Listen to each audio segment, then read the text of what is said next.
right. Hey, everybody. We get some people to jump in here real quick. Nate, how you doing, brother? I'm doing fine. How are you doing, Tony? I'm doing good. I'm doing good. And hey, here we have Ahala. How you doing, brother? Good. How we doing, gentlemen? Hey, Good. Hey, Outstanding. Valhalla, this is Nate. Him and I served together in the Corps. How you doing, Nate? Good to meet you, bud. good. You too. I was in the army. So, yep. Okay. There it is. From Yeah, there's something they say that what both Marines and Army soldiers have in common. And one thing they do have in common. they all hate the Navy and the Air Force. No, they all wanted to be Marines.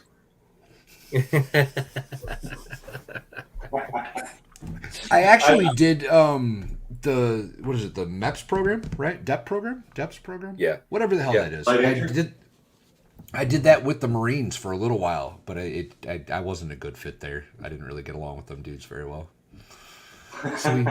So we went next door to the Army office. Gotcha.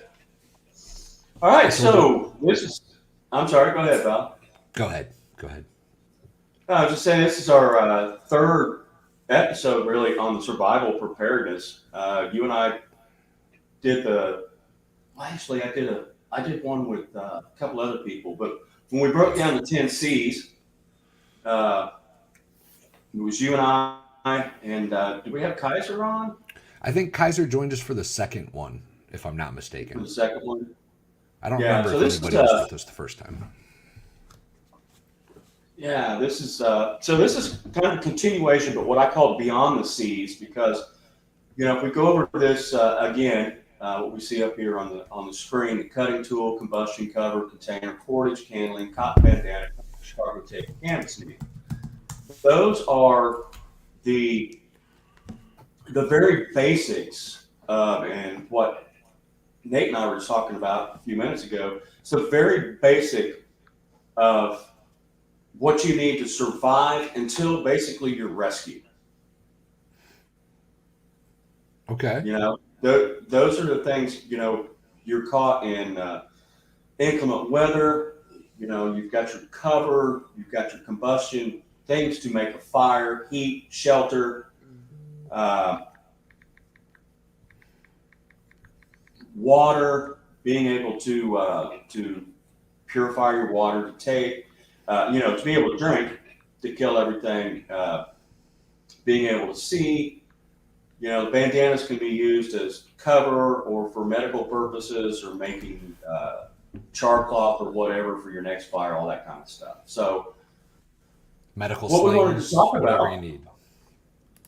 What's that? Medical slings, whatever you need. Whatever you need. Yeah, pressure dressing, to put directly over. Even a pack a wound if you had to. If you had to. But yeah, so we wanted to kind of go over things that, if you're in a survival situation, and a lot. I hate the term prepper nowadays. I think that's gotten so bastardized it's not even funny. But anybody that if you have a hurricane kit, well, that's prepping. You're preparing for a possible disaster.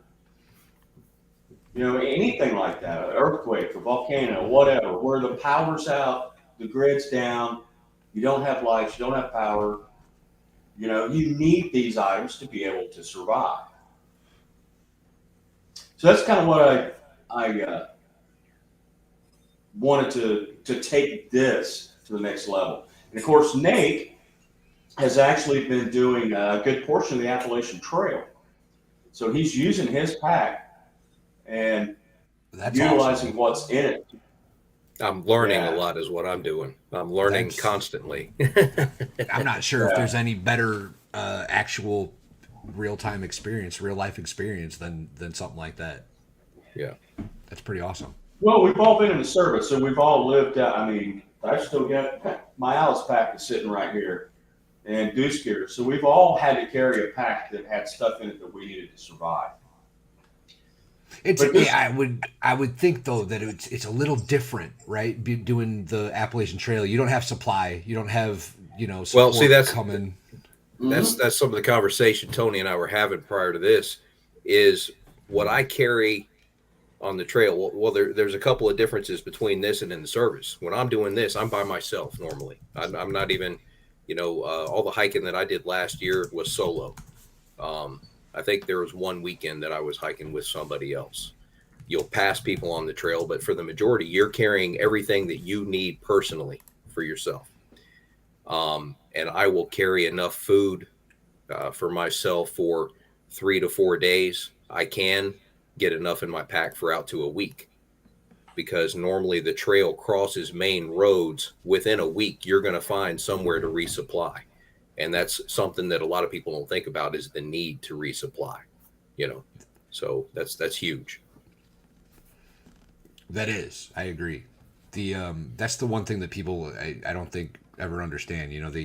They store up all this food or all this water. Eventually, it's going to run out. No matter how much you store, it will eventually run out or go bad, and you need to come up with a alternative plan. Well, not only that. I mean, if we're talking about go bags, right, or we're talking about packs, it doesn't matter how much food you store in your house, in your garage. If you're grabbing a go bag and you're going, all you've got is what's in that bag. Yes, sir. I can carry enough food. Like I said, I can carry enough food for myself for a week. But if you're going with other people, your go bag's going to look a lot different. And if you're, required to try to help other people survive, that's huge, because everybody's going to have to carry something. Well, that was going to last a couple of days. That was kind of how, I guess maybe not how, I think you invited me, but my personal intrigue into this, right, is my go bag was packed years ago. My go bag was packed when I was at a very different stage in life than what I am now. Now I'm a married man, and I've got I've got a little farm down here. Like my priorities for my go bag have changed. So when me and Tony first started doing this, we started getting into it. I'm like, oh yeah, this needs to get revamped slightly. I need to change some things out. Mm-hmm. Absolutely. Oh, and not only that, but you really should have. Well, I guess one thing I want to say, and the nomenclature, whether it's a bug out bag, go bag, get home bag, inch bag, this bag, that bag, whatever you want to call Avoid the hurricane bag, whatever it is.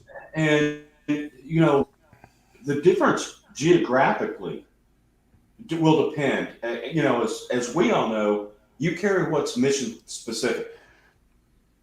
I still have, because I'm from Northern Illinois originally, and now I live in East Tennessee. So I've still got a extreme cold weather sleeping bag in both mine and Mrs. Valhalla's bags that I don't need to store anymore. A Gore-Tex and the light weather it'll do anything I need it to down here. So that's another thing that I need to switch out, like you're saying. Yeah. Well, I mean, it can get freaking cold in East Tennessee. I mean, it can get cold. I can tell you, it can get cold in the mountains in North Georgia too. Oh, sure. Oh, yeah. I went to basic training down in Benning. I know exactly how cold it gets down there. Yeah. Yeah. I've shot a lot of matches at Fort Benning. There you go. They've got some awesome ranges out there. Yeah, they do. We mostly shot Easley Range, and then we'd shoot and I forget what the name of it was, 1,000-yard range that we'd shoot when we were there for competition. But one of the things you touched on that I wanted to say was that, everybody who's able to carry a pack that's in your circle needs to have their own pack. Yep. Things can be shared. Things can be, but every one of those packs probably needs to have some form of those 10 C's. Yes. Yep. Yes. And for multiple reasons. Right. Absolutely. Now, maybe in your pack you've got enough redundancies for fire, and maybe you're carrying a big ass tarp that is big enough for everybody to be under. And then maybe those other packs don't need that, and they can carry something else. Well, the way that I see, I take a slightly different approach, right? In only slightly, but I want to make sure that everybody has those 10 C's, right? Because if you get separated, if a bag gets lost, then if that bag had all the cover in it, then you're screwed. Or you know what I'm saying. So I try to put Yeah. at least one of each in each bag if I can, and then obviously weight distribution. Mrs. Valhalla is a tiny woman; she's not carrying what I'm carrying. You know what I mean? So Yeah. that plays a part later. But I try to make sure that if she were to be separated somehow, she would at least have everything she needed still. Hmm. Yeah. No, I agree. That's what I was saying. Everybody probably should have the 10 C's, but Yeah. it's like, you know, there's certain things that I carry redundancies of, Oh yeah. like Oh yeah. fire starting. Yes. So maybe you don't have all the redundancies in every bag, so Yes. that if one bag gets lost, you still have something there. You still have something of all the 10 C's. There But is a majority of the 10 C's that I have in my bag. I have redundancies of. mhm, I mean, or at least the what I consider the mains. Right. Fire starting, you have to have more than one way to start a fire. You oh yeah, It absolutely do. comes. I always carry a Absolutely. lighter, but I carry a fire kit, and I carry a flint and steel too. Just Yes. on a necklace. That's enough to start a fire. But you that's carry it carry you carry flint and steel, or you carry a ferro well, rod. well, ferro rod. Okay, yeah, So it's just there's you've got to do that. When it comes to my water filtration, I'm going to carry two water filters. I'm going to carry two forms of light with spare batteries. You know, mhm, just the real necessities when it gets down to it. When you think about what happens if I lose everything, what are the few items that I must have, and then I'm going to carry redundancies of those. right. Yeah. And I that's yeah, that's exactly right. I have, well, you have different ways of water. Well, if you can make fire and you've got stainless steel or titanium Then you can container, filter. you Yeah, you can can clean boil the water. water, which is right. better than filtering it anyway. Uh, I Yeah, carry. What do you use for filtration, Nate? I have a Sawyer Mini and a that's Life what I Straw. have. I have both. I have a Sawyer Mini and a Life Straw, but I Hmm. carry two Sawyer Minis, and I carry a couple of the squeeze bags, um, so that I have if something were to happen with a squeeze bag, and I carry of course Sawyer Mini. If you're carrying the right type of water bottle, you can screw that right on top of the bottle, and you can drink straight through it What's Right. a? like a straw. Forgive my ignorance. I don't know what a Sawyer Mini is. Hold on a second. I'll get mine.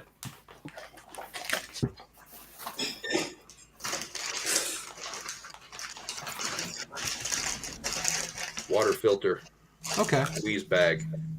Yep, water Yeah, filter you fill bag. your bag with water. Screw this on the end. You squeeze the water right through into your bottle. That's it. Okay. Filters it. Yeah. You can drink straight from it, Yeah. or you can roll the bag and squeeze it into your canteen or your steel water bottle, whatever you're carrying. And then it also basically is just a syringe that you'll want to use, that you'll That's take for some of cleaning. that Yep. filtered water and back flush the actual filter to get the junk out of it. Yeah. I've got another one somewhere around here, but I can't. Anyway, this is one of the water filtration things I got, and it's just a little filtered straw thing, right? Same Yep. concept. And then I've got another one too, but I don't know where it's at the moment.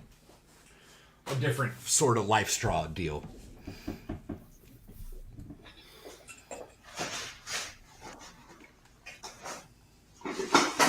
Yeah, and then in the other bag is just it's a life straw, and it has a cord That's around it that you can hang around your neck. And this, all you're doing is sticking the end in the water And and drinking. sucking it out the other end. and it'll filter Yeah. something like 99.9% of all the nasty out of it. Yeah, but the thing about filtering is it does not filter out chemicals and it Mhm. doesn't filter out heavy metals.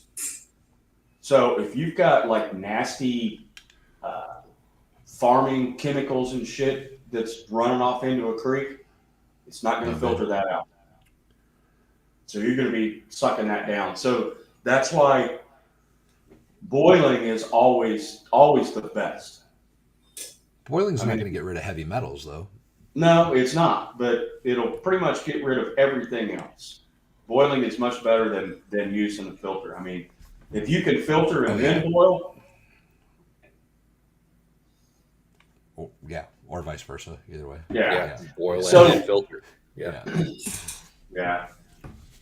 And then there's also bleach or iodine or, there's other tablets and stuff out there. We went through all that kind of stuff. But this was really more about, I didn't want this to be about, oh my God, the apocalypse is happening. I'm grabbing my bag and I'm going out into the woods. That's just not reality. It's not going to happen. I mean, if you do, you're going to be a casualty in a very short time. So my idea, the reason that I have these bags is because I take these bags with me. They go in the truck or wherever, anytime we're going on. Nate can tell you, my bag's in my truck every year at the Marine Corps birthday that we go to.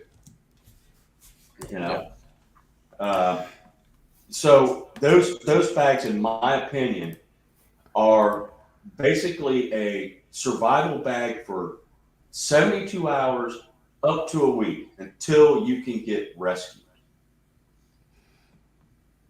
It's a good idea. It's a good idea to have, some kind of a smaller bag with at least, like you're saying, at least enough to get through 2-3 days of an emergency. Who knows? You might hit an ice storm on the highway and get stuck out there for 48 hours with nothing. Well, yeah, this past winter was it one of the big storms that hit up in the Northeast. There was, I know the one story of the lady that was, she was found dead in her car. And I believe what happened is that she actually died from carbon monoxide because she left her car running. And of course, snow covered up the tailpipe, the exhaust, and all the carbon monoxide went into the vehicle, and she died from that, and then froze because they found the car was out of gas and it wasn't running. Wow. So that's the kind of thing, and I wanted to go more into the fact that, okay, it's not just grabbing this bag, throwing it on your pack, and I'm headed out to the woods to live like Grizzly Adams. It's just not going to happen. And it depends on where you're geographically located as what you need really to concentrate into that bag. Are you in the middle of, freaking downtown Atlanta or Minneapolis or in the middle of nowhere? Or the middle of nowhere. You're going to need very or different. Somewhere in between. I mean, if there's no woods that you can hump to, where are you going to be? Right. Can be sleeping on a park bench. Yeah. So, my opinion, all of this kind of stuff is more for if you get caught on the road. Okay, this bag is going to help you. You've got the stuff in there that you can survive until you get rescued. Snowplows come through or whatever the case may be. But my opinion of having these things are more for a prolonged type emergency or disaster, be it an earthquake, tornadoes that went through Tennessee not too long ago, hurricanes down here on the coast, and even where Nate's located, which is up in more northern Georgia. The effects of the hurricanes will still cause blackouts. Oh, yeah. Yeah. Oh, yeah. that kind Well, of this, stuff. for example, this winter we had a cold snap that is unseasonable for around here. Like it was way colder than we're built for, right? Here, And here too.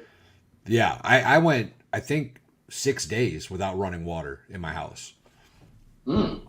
Yeah, it was a lot of fun. And then right after that happened, right after I got that fixed, my furnace went out overnight during all that. It was a good time. It was a good time.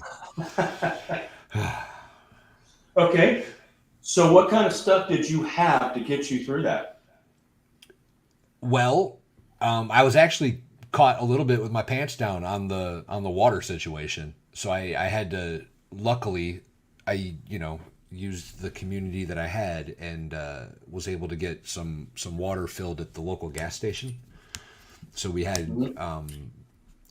potable water. We had water for washing. We had water for flushing toilets and the whole nine. And then for as far as the heat thing goes, we've got so many blankets and dogs, and that wasn't a big deal. It was just an overnight thing. But it was cold. It was cold. Yeah, we had about a week down here where temperatures were well below freezing. Oh yeah. And Oh yeah. of course, we're on a well and a septic, which I think Same. probably all of us are, I if I'm am. not mistaken.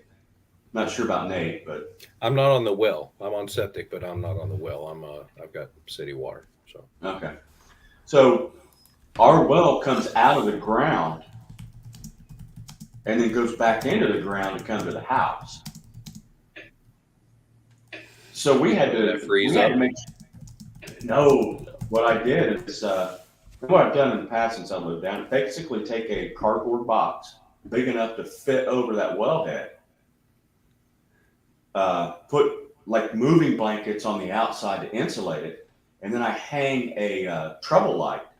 You guys are On the familiar with inside. those on Yeah. the inside of it with an incandescent light bulb, and that Little heat keeps it. lamp. Yeah, and that keeps it warm enough that it doesn't freeze, or at least it has so far. A 5 gallon bucket also works to put over your well cap. Yeah. Well, ours is bigger than that. To get everything that's exposed to the elements, it's a lot bigger than that. Oh, okay. Okay. Ours is anyway. Well, I've got just my cap sticking out of the ground, and then I've got a house in my barn with all the plumbing and pumps and such, and that's Oh, all okay. insulated, and I've got a couple little heaters in there. But Yeah. So again, that's my big concept on all this is not the grabbing a bag and humping out into the woods being Grizzly Adams, but what's going to happen? Because my whole point is I ain't leaving unless I absolutely have to. All of my stuff is here. hmm Everything is here. This is where I can survive. Number one, the shelter, Hmm. yeah, and even then if of there's no course, electricity, you're better off in a house than you are outside. exactly. Yeah, Much better. absolutely. Absolutely. Not only that, but this is where, all of your food stores, water stores, I mean, if you actually do store stuff up like you should, that's where everything's at. But what are the things that you can use while these things while everything's down, while your stove's down, your shower's down, everything, you don't have anything. Now, for us, we have a generator. So as long as we have fuel, we can run, refrigerators, freezers for a certain amount of time. Uh, then plug in to run the well to pump water. But we still store enough of that stuff to get through. And even the Red Cross, FEMA, Homeland Security have all changed things to where they said always keep. They encouraged everyone to always keep 3 days worth of food and water on hand. Well, they've changed that. They now Okay. say keep 3 days worth of food and water for evacuation. In other words, take those 3 days worth of stuff with you, or keep enough for 2 weeks in your house if you're staying. 2 weeks. Wow. Yes, that's what they recommend now because they realize that, through these disasters that we've had, Katrina and some of these other things, that, yeah, nobody's coming to you anytime quick. Yeah, we were in South Florida when Wilma came through, and we were without power for 2 weeks down there.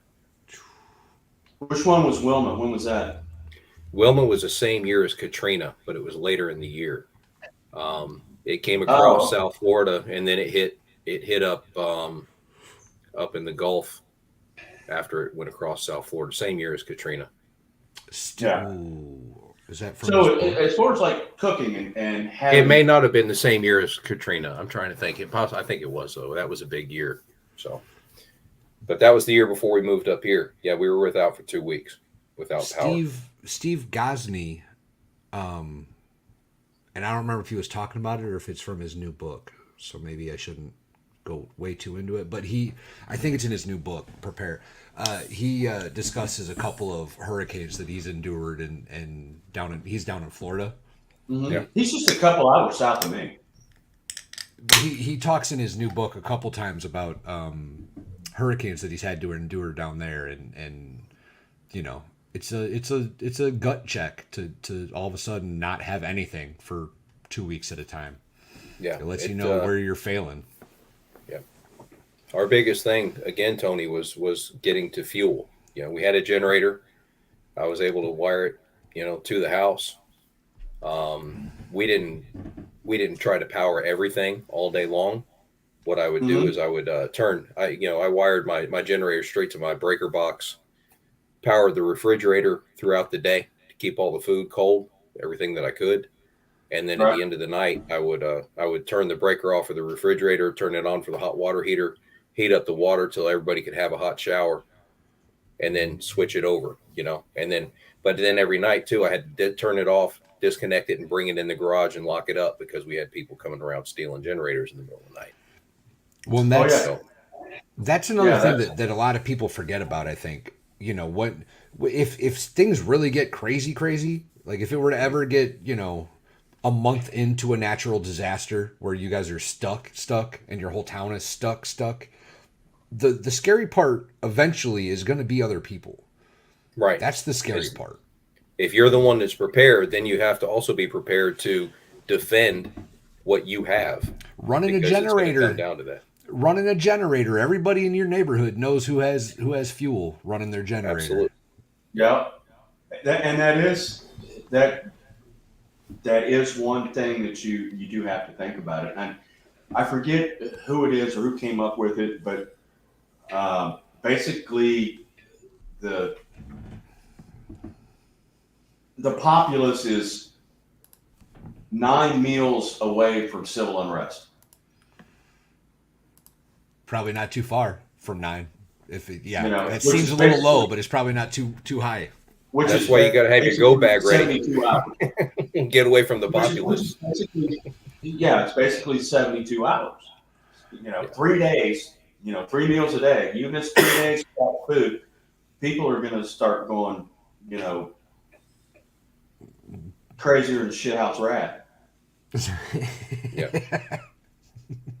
But so that touches on another thing is, I do plan to stay throughout whatever, uh, and I do have the means to protect what I have up to a point. Nobody, not one individual, even one family has enough to maintain their security 24/7 right. by themselves. It's a So that's a tall order for anybody, I think. 24 absolutely. hour. Yeah, that's a tall order for anybody. And again, you listen to these people in some of these groups about, how they're not telling anybody anything, and it's just, them and their family, and they're heading out into the woods, and they're just It's not realistic. it's not, It's because not. when a disaster hits, uh, yes, you can survive on your own with what you have, and you should be able to do that, knowing that at some point in time, things are going to get better, because we haven't had a complete breakdown of the system. And knock on wood, hopefully we don't have to ever experience that in our Yeah. lives. Yeah. Or our Right. children or our grandchildren for that matter. Eesh. Yeah, that's what I mean. My pack is not designed for that, for leaving for good. My pack is recreation for getting out and enjoying the woods. Well, and actually, So since we've brought up your pack, I am yeah. curious what you have in yours, or what you rely on that maybe doesn't strike the average person. Okay. Um, Particular to the Appalachian Trail, Hmm. and Tony and I had this discussion, I think, last year, when it came down to my food and what I was carrying. Is I carry a bear can, where you store all your food in a can. It's designed, and I can hold it up to the screen and show. It fits in my pack. I carry all my food in there, because at night, what you have to do is you put all your food in there and you place it away from your tent wherever you're sleeping, so that if the bear finds it, he's not coming towards where you're staying, you know. Right, And it's right. designed to keep the bear out of your food, so that he'll try, but he can't get into the can, and then you still have your food. He'll knock it around the woods a little bit. You have to find it the next day, but Hopefully, he um, didn't take it too far away. yeah. Yeah. But anyway, you have to have something when you're in, specific to the Appalachian Trail, some way to store your food to keep the bears away from it, that's different than simply going in the woods with whatever you have in your pack. Other than that, I have some rain gear. I have one set of rain gear. Um, I carry a change of clothes, different layers, so that I can get warm. Last year when I was out there, I had a couple of nights. I know one morning I woke up, I think it was 18 degrees, wind was blowing about 30 miles an hour, so that was pretty chilly. You have to be able to layer. You have to layer your clothes. You have to, and what I did on those days is got moving. The Yeah. more you moving, the warmer you can stay. It didn't stay like that, but I was in the 30s and 40s quite a bit. And Um, you're burning calories when you're doing that. yeah, you have to carry your food, and you have to continually eat food throughout the day. Something that Another thing, moving the way I was moving and carrying what I was carrying. Then on the days when it was warm and it was hot, you have to have, other than your water, you have to have salt. You have to have electrolytes, or you're gonna everything. I had a night, and I think Tony and I discussed this. I did have one night on the trail last year where every part of my body cramped up. I've never had that happen before, and I had to basically move about a quarter mile to south. I was hiking north, but my nearest water source was a quarter mile south of me. So I had to get, while I was cramping up, had to get a quarter mile south to filter more water to get more water. That's So rough.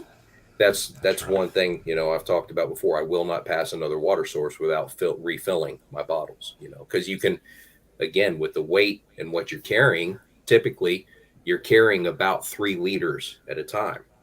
Well, 3 liters is a good, on a normal day, not when you're hiking. 3 liters is a good amount of water. But when I'm hiking, I'm going, and now I drink a gallon of water a day anyway. So I stay Hmm. hydrated That's a well, lot of water. but that's the whole thing. You have to stay hydrated, and you have to have that base hydration, and then you just have to keep it up. So carrying that water, and then having enough wherewithal, I guess, to stop and filter and fill your water bottles every chance you get. Yeah. Carry my sleeping bag, my tent, all that stuff. And I probably go through a gallon of water a day as well I, Yeah. before I I start don't. drinking. I don't drink anywhere near that much water. Most of my water consumption is in Bud Light. There you go. Beer flavored water. Yeah. But yeah, and that's weight too. I don't know how much water you carry with you. In my bag, I have a Canteen. canteen, and then I also have my Thermos thing. so we can see it. Yeah. My stainless steel single wall bottle, and I drink out of this every day. But this has a spot in my bag that if we leave, it goes into. It's nested into a cup that it nests right into. That you can use this for cooking, drinking. My canteen is in a canteen cup, and I made these little insulators on it that take up no space and are no weight. So that if you're making something warm, you can help keep it warm after it, comes off the fire or whatever. So that's a half a gallon of water that is in my bag. They say a gallon a day. That's if you're not sweating your ass off. Absolutely. If you're humping through the woods or the trail or something like that, you're going to be drinking a lot more. And a gallon a day, that assumes a half a gallon of drinking, and the other half basically for cooking and hygiene. Yeah. Yeah. See, that's where I got into trouble the one night. I drank what I had. I had enough for cooking, but then I didn't go back and refill my bottles before I, hit the sack, and woke up in the middle of the night cramping up because I had sweated so much that day. So another thing to remember in a physically exerting situation is the water you drink today isn't hydrating you for today. It's hydrating you for tomorrow. Yep. Yeah. It's exactly. So if you're dehydrated, drink it, and you're drinking water, and then you're like, oh, okay, cool. I'm caught up on my water consumption. The next day, you're still going to be dehydrated if you don't. Oh, that's why I say the electrolyte tablets or salt tablets are extremely important, because otherwise you're just going to flush everything out. It's going to go right through you. You're not going to retain anything, and then you're going to get right back into bad shape. Well, the best way to get your electrolytes is actually through food. So if you're eating food, you should be getting your electrolytes. You're going to get your salt, potassium, calcium, magnesium, all that kind of stuff. Yeah. Through your food. But I've got them here in the summer. We've got their electrolyte packets, the powder, that I'll usually drink one of the, mix one of those in a glass of water a day. Just when it's so freaking hot down here. But so other things, what kind of food did you take with you, Nate? Everything that you sell. There you go. No, all of that makes sense. The majority of what I carried, all of my dinners were fast group foods, freeze dry, because light. Throughout I would wake up in the morning, have a granola bar, and I would eat trail mix pretty much throughout the day constantly. Just getting them calories in, and just keeping the calories in. But my main meals were fast group foods, dehydrated foods, because it was light and easy to carry. It's outstanding. Freeze dried. Yep. Outstanding. Were they tasty? They were excellent. They were good. You know that. I think was your best customer last year. Oh yeah. Well, yeah. Between you and Todd. Yeah. He ordered some quite a bit of stuff. I need to order some from you. I need to. Everything's there's nothing in there that he's made that I didn't like. Nothing. Not a single thing. Not a single thing. No, I'll tell you what. The biscuits and gravy were good, but I like the the chicken and risotto. Chicken is that what it was? Chicken and mushroom risotto. Yes, that was excellent. I love that. Again, I mean, order some. Yeah, and I make all of that food. I make it all. And there's no preservatives. There's no fillings. There's no soy. No shit. I make this stuff, and it goes straight from making it to the freezer to the freeze dryer to packaging. I'll tell you what was a big hit on the trail with other hikers though was the Skittles. Everybody Oh loved yeah, the the freeze dried man. Skittles. Everybody loved the Skittles. I was passing those around. Freeze-dried Skittles? Yeah, Outstanding. Outstanding. Yep. Interesting. Yeah. So I don't know if it's the same in the Marines. Oh, nope. I'm a liar. Never mind. Disregard. Don't worry about that story. I got confused for a minute.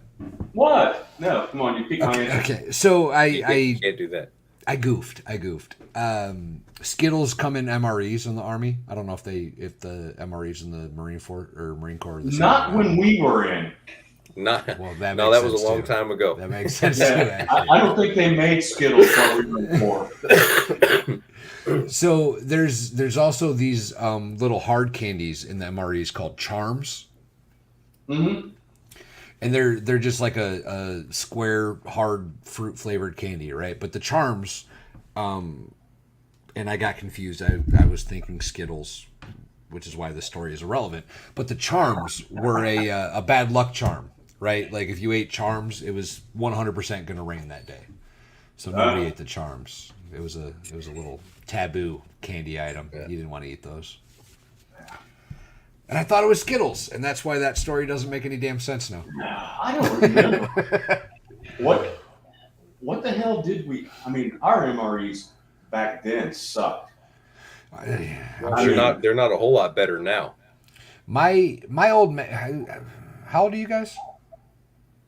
We were in the first Gulf War. That okay. Yeah. So my Yeah. So actually, just to be honest, I'll be 58.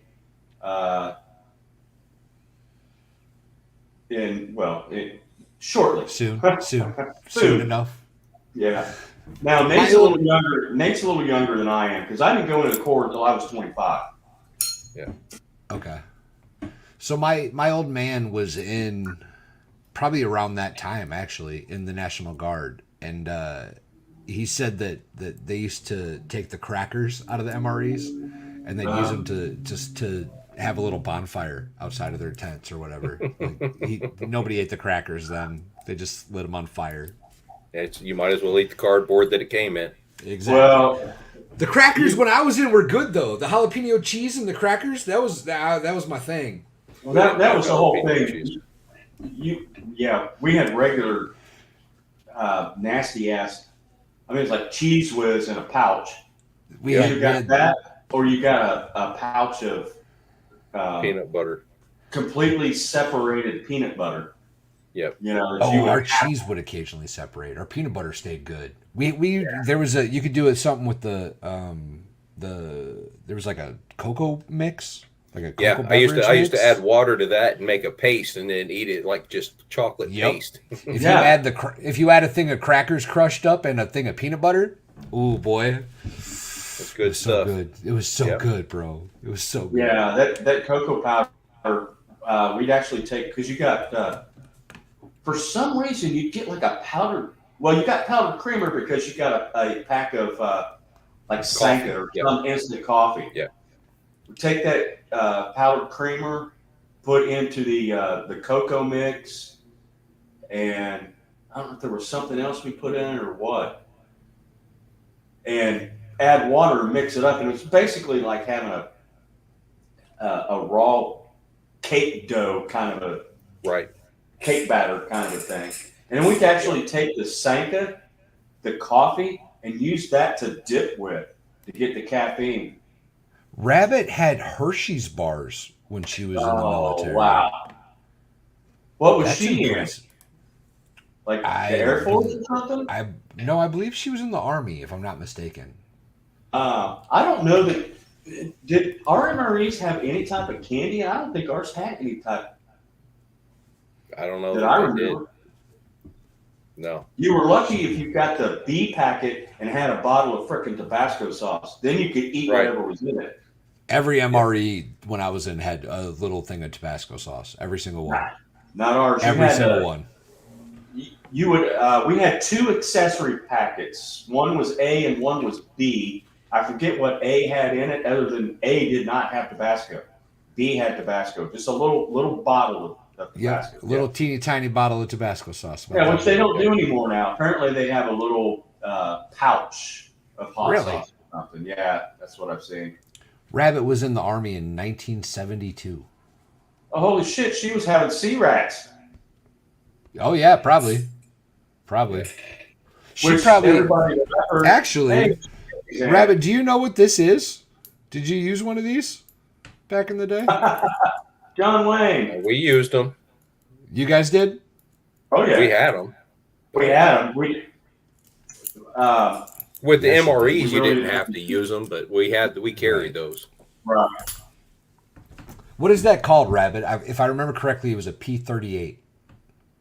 Yep, P-38, or everybody referred to it as John Wayne. Yeah. Oh, that's what you guys called him. Yeah. Okay. Yeah. Interesting. Rabbit still has hers. Oh, yeah. I've got them here. I've got one here somewhere. That's awesome. Yeah. That goes in my bag. That's in my bag at all times. Yep. Or it should be. Now it's been sitting on my desk for weeks because of all this. But you know.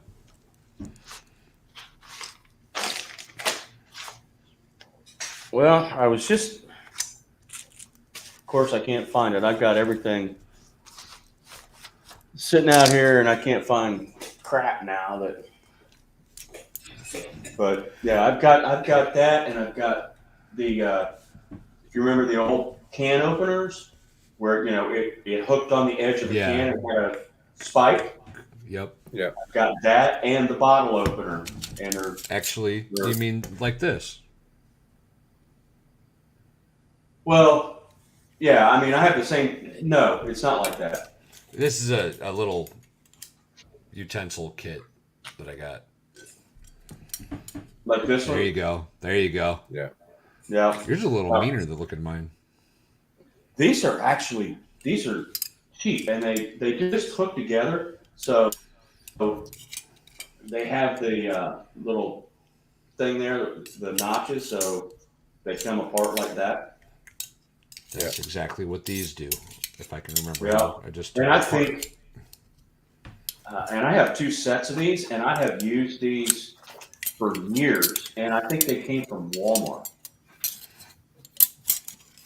But no, hang on just a second. Let me see if I can find what I'm looking for over here.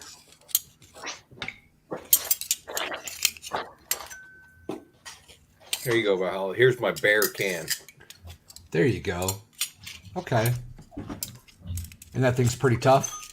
Yeah, it's got a let me see. Okay. Bear Vault is what it's called, and it's certified. You have to have there's portions of the trail that if you get stopped by one of the rangers and you're not carrying your food in one of these, you get some kind of a citation or whatever. I don't know what they're going to do to you. You're out in the middle of nowhere, but the whole point is carry your stuff in there so it doesn't get. And you can see what I've got in it. There's the biscuits and gravy right there. There you go. That's awesome. What's that? I need to buy some. He's got your biscuits and gravy right there. So here's what I was talking about. There's the P-38. Yep. Yeah. And then here are the other 2 that I was talking about. The punch ones. Yeah, and then the bottle opener type. And, so, yeah, you use this. And, of course, what I carry on my person every day is this knife. And it has the can opener right there, which has been used many, many times. Yeah. Which does the same thing as a P-38. And those are still good because, not every bit of your food should be freeze-dried food, especially the type of preparation that I'm talking about. Shizzy, yeah, I sent some. Shizzy sent me a camera that I've got over here just when I first started out, and just sent it to me. He said, "Hey, I've got a webcam that's just sitting around," and so he sent it to me. I was like, "Holy crap!" So Shizzy's a good in nut. response, he is. So what we did is we packaged up some food, some of our freeze-dried food, and sent to him, just as a thank you for doing that. And I remember him talking about, yeah, he's had the biscuits and gravy, but the thing with these is that if you're going to be what I say bugging in, when a disaster happens, you're going to be bugging in. Well, a lot of people, may have electric can openers and this and that kind of stuff. They don't have a manual can opener. They should. Everybody should have a manual can opener. Yeah, or at the least those types of things. A P38 or what we refer to as a John Wayne. Because you can open your cans that way. I mean, it sure beats trying to stab it with a knife, and it's a lot safer too. Cut one of your damn fingers off. That now you got to get into your frickin' first aid kit, which is another thing that goes beyond the 10 C's. Is a first aid kit, food. Which, the freeze-dried food. And, if you're in a pack, you're going to want something light. You're going to want some freeze-dried foods for your main meals. And you're probably going to want some stuff like jerky and trail mix, stuff that is... That's what I survived on throughout the day, during the day normally, was jerky and trail mix, something that I could eat while I was walking. Right. Let me ask you guys, because this was one of my big favorites, like when we did extended field problems, taking cans of Spam. They were little, they might be a little bit heavy, but the amount of salt and like fats and proteins in it, I thought was worth it. How you feel about it? I don't like Spam. Just because I don't fucking like it. I love Spam. But you fry that shit up on a skillet, get a little. Oh, yeah. It's so good. I have no problem with it. I can.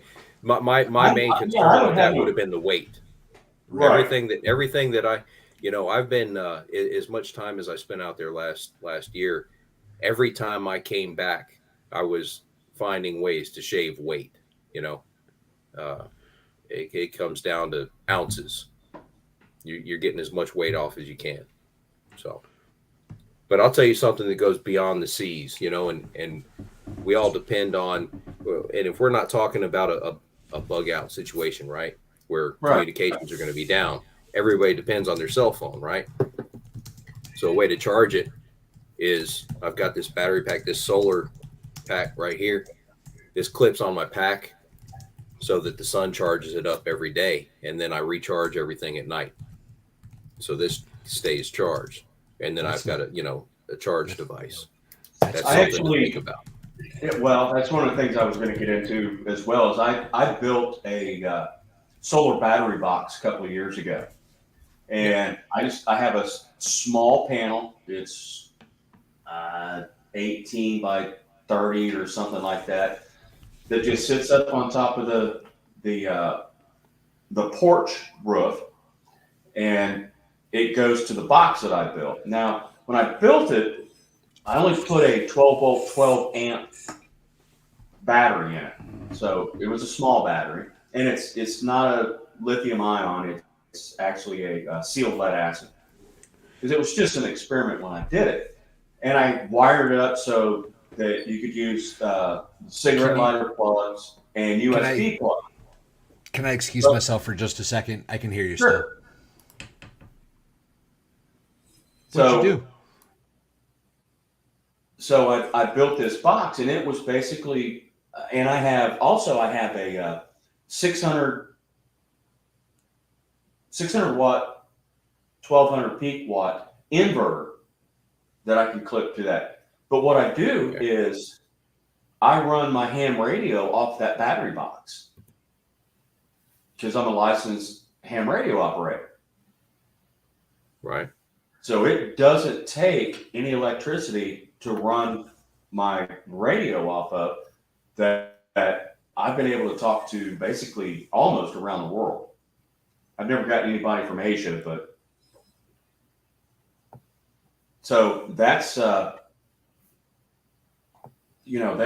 that's another form of communication because you mentioned cell phone. Well, in a normal day, hiking on the trail, is if you can get a signal, and I don't know what the signals are like out there, that's fine. But Well, if you have, that depends on, the signal comes and goes. It depends on your location. I mean, I've gone a half a day, without a signal. You just have to keep moving until you find one. right, But, yeah. But in a situation where maybe it's a hurricane, maybe it's a cyber attack. I mean, we've had those. right. And cell towers are down, or cell towers during 9/11, cell towers were jammed up. Now that's 22 years ago. So how better has that infrastructure got? No. But cell phones are not the end all to communication. No. So then that comes to another point. Okay. So beyond the seas, right? Because for the most part, well, the trail, there's really not a lot of navigation required because the trail is a trail. It's easy to follow. You've got markings, you've got the blazes on the trees, and the trail's worn enough that anybody can follow it. But at the same time, I use an app. It's called Far Out. Used to be called Gut Hook, which is it's a map of the trail. Gives locations, gives shelter locations, gives water source locations, distances in between. So, I mean, it's a good device. If the cell phone were down, then another device that is out there is the Garmin. It's a GPS. It's called the InReach Mini. It's about that big. I don't have one yet. I'm going to get one this year. So it's a GPS device that can also be used for satellite messaging. So if you don't have a cell signal, you're out there, you pay for a service, you can message back home via satellite and communicate back with whoever you need to communicate with. If you get into an emergency situation, it's got a beacon on it that you can activate, and then emergency services can find you. So that's something else to think about carrying, if you're going to be out, if it's not a bug out situation and you want to be found, Right. Yeah, that goes into the signaling portion of it. Right. What do you do? How do you signal? To get help. Well, there's a lot of things, reflective mirrors, flare guns, putting up something that's orange that can be seen, or, if you're in an open space, aligning any similar objects in threes is the international distress signal. Right. So if you had an open ground and you could get logs or whatever and make pyramids out of them, laying on the ground, making a triangle, you make 3 of those in a row, or any shape, a box, a circle, anything. That's anything in threes. The old saying is, shoot 3 times in the air or whatever. It's the same thing. It's that anything in a series of threes is supposed to mean distress.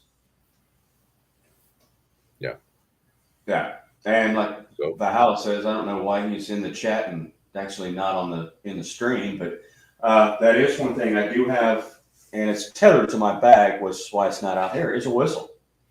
Yeah, I have one that's actually part of my pack. So, yeah, it's on the.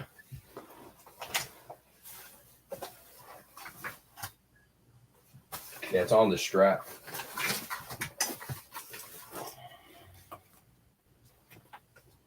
It's on the buckle, right here. Yeah, that's.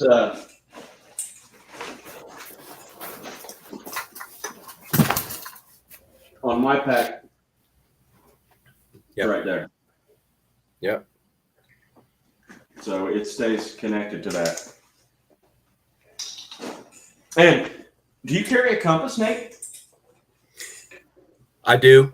I'll tell you what I did though, because the one that The original one I had was the old, Marine Corps Linsatic compass that That's what I still have. weighs about 3 pounds. I left that one at home after the second trip, and I got one of just flat compass that it still has all the same features. Those plastic ones now that you can buy. There's no sense in carrying the old tank around. Well, that's what I have. I know there's better, and probably the best one out there on the market is the Sunto MU2, I think it is. Mm-hmm. And it is a flat compass, but it also has a signal mirror. It also has a small magnifying glass on it that you can use for two reasons. One, to read over a topographic map, and the other is that you could use it to start a fire. That is actually one of the things that I have in my fire kit. So I have a lighter, ferro rod, and of course the knife. Again, this is my knife. Yeah. Okay. I made this knife. I made this, and it is made out of high carbon steel, so that it will strike on the back of, my ferro rod. Yeah.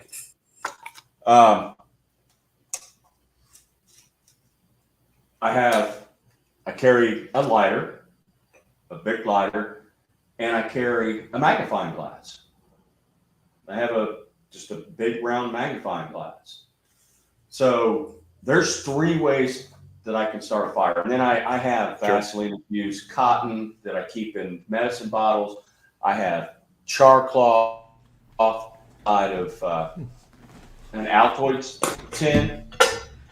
This is actually my fire starting kit right here that has a lighter in it. Of course, you already saw the ferro rod. Here's the magnifying glass. Yeah. And I've used that to, especially if you're carrying char cloth or something of that nature. Here's my Altoids tin. Inside of it is another lighter. And of course, I don't want to dump all this out, but yeah, I see it. Char cloth. Char cloth is amazing. Yeah, it is. I mean, it takes that stuff's amazing. Yeah, and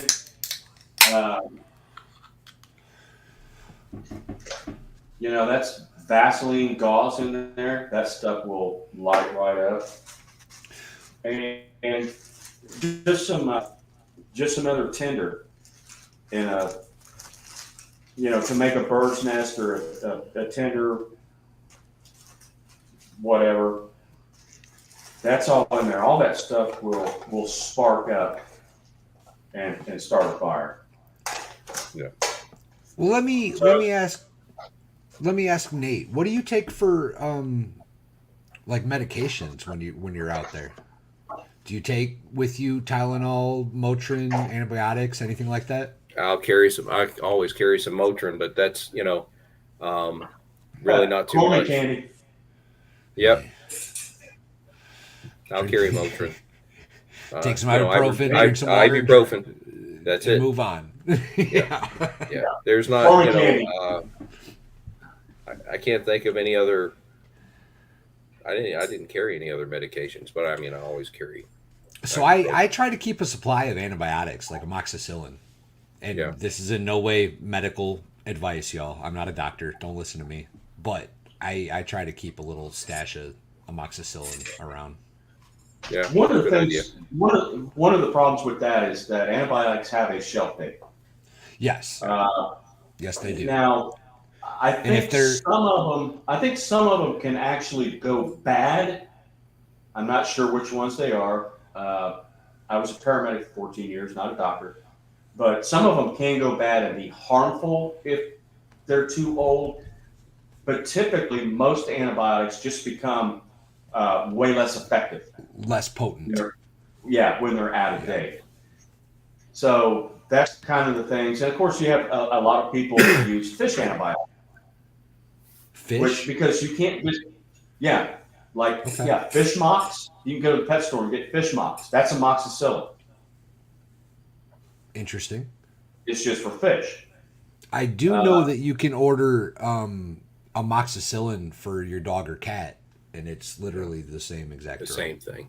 Yeah, same. Yeah, it's the same thing with the fish antibiotics. They're the same medications. They're just totally different dosage, but they do go bad. But one thing that I would suggest having is Benadryl, Yeah. because you may Allergic not reaction. be allergic to anything that you know of. And Nate, I don't know. Do you remember when a frickin' ant bite put me in Camp Lejeune Naval Hospital after playing? I think you told me about it, but I don't remember it. But I mean, other than when you told me about it, you know. Yeah, yeah, we were playing some kind of freaking casket football in the PT field for PT, and it was just soaking wet. I mean, standing water, mud, nasty. And I got bit by an ant on my leg. I didn't realize at the time, and I went into almost into anaphylactic shock. But I got to the hospital. I got some. Oh Epinephrine, Benadryl. no! It was an antihistamine, but it wasn't Benadryl. It was something else that I was able to take. But yeah, I mean, I was the blotches. I couldn't breathe. I walked into Camp Lejeune Naval Hospital, and it's packed, with people. And I walked up to the desk. Said, I think I'm having an allergic reaction. She said, I think you're right. Come with me.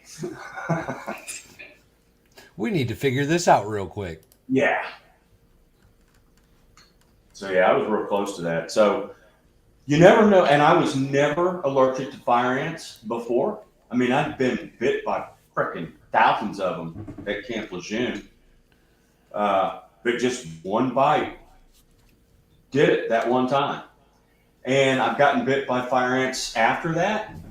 And I had a couple of reactions, and I just took Benadryl by mouth, and it was good.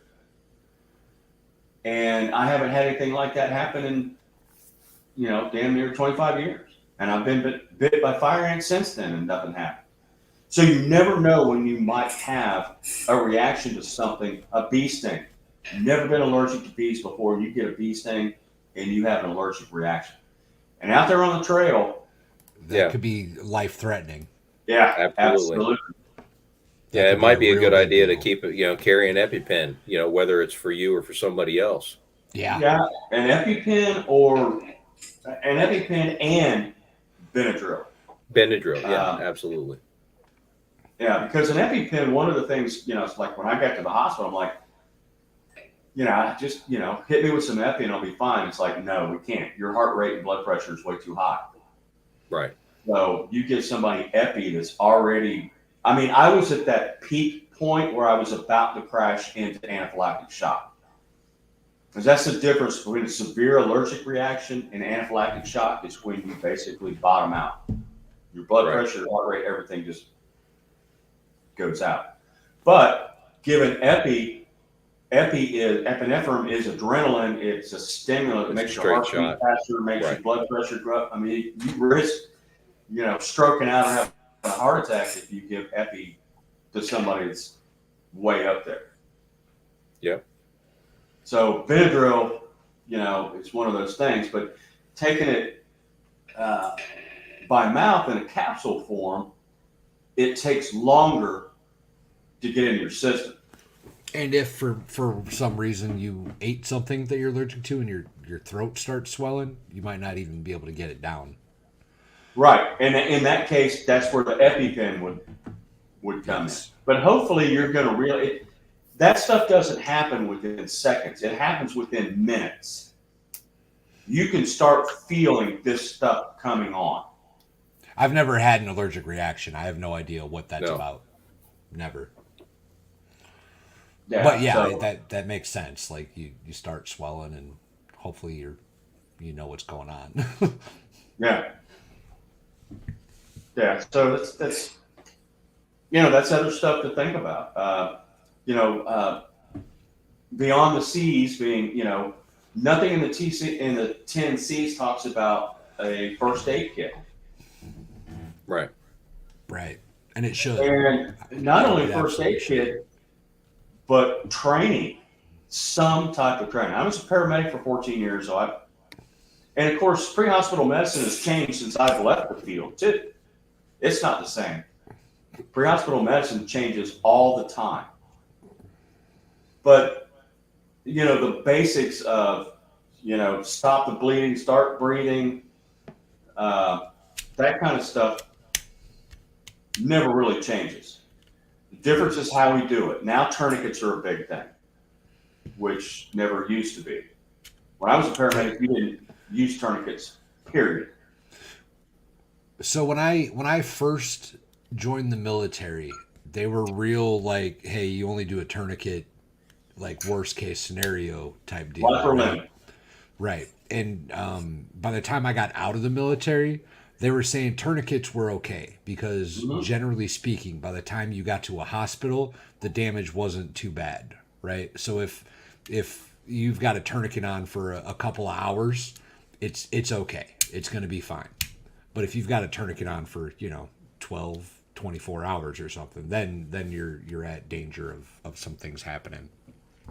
Yeah. But the one thing with a tourniquet is that if you put a tourniquet on, don't take it off until they get No. to medical No. help, until they get to a facility. Because when you put a tourniquet on, it can actually create blood clots in the extremity. So if you loosen that tourniquet up, that blood clot could move to a dangerous spot after that. So don't ever release a tourniquet once you put it on.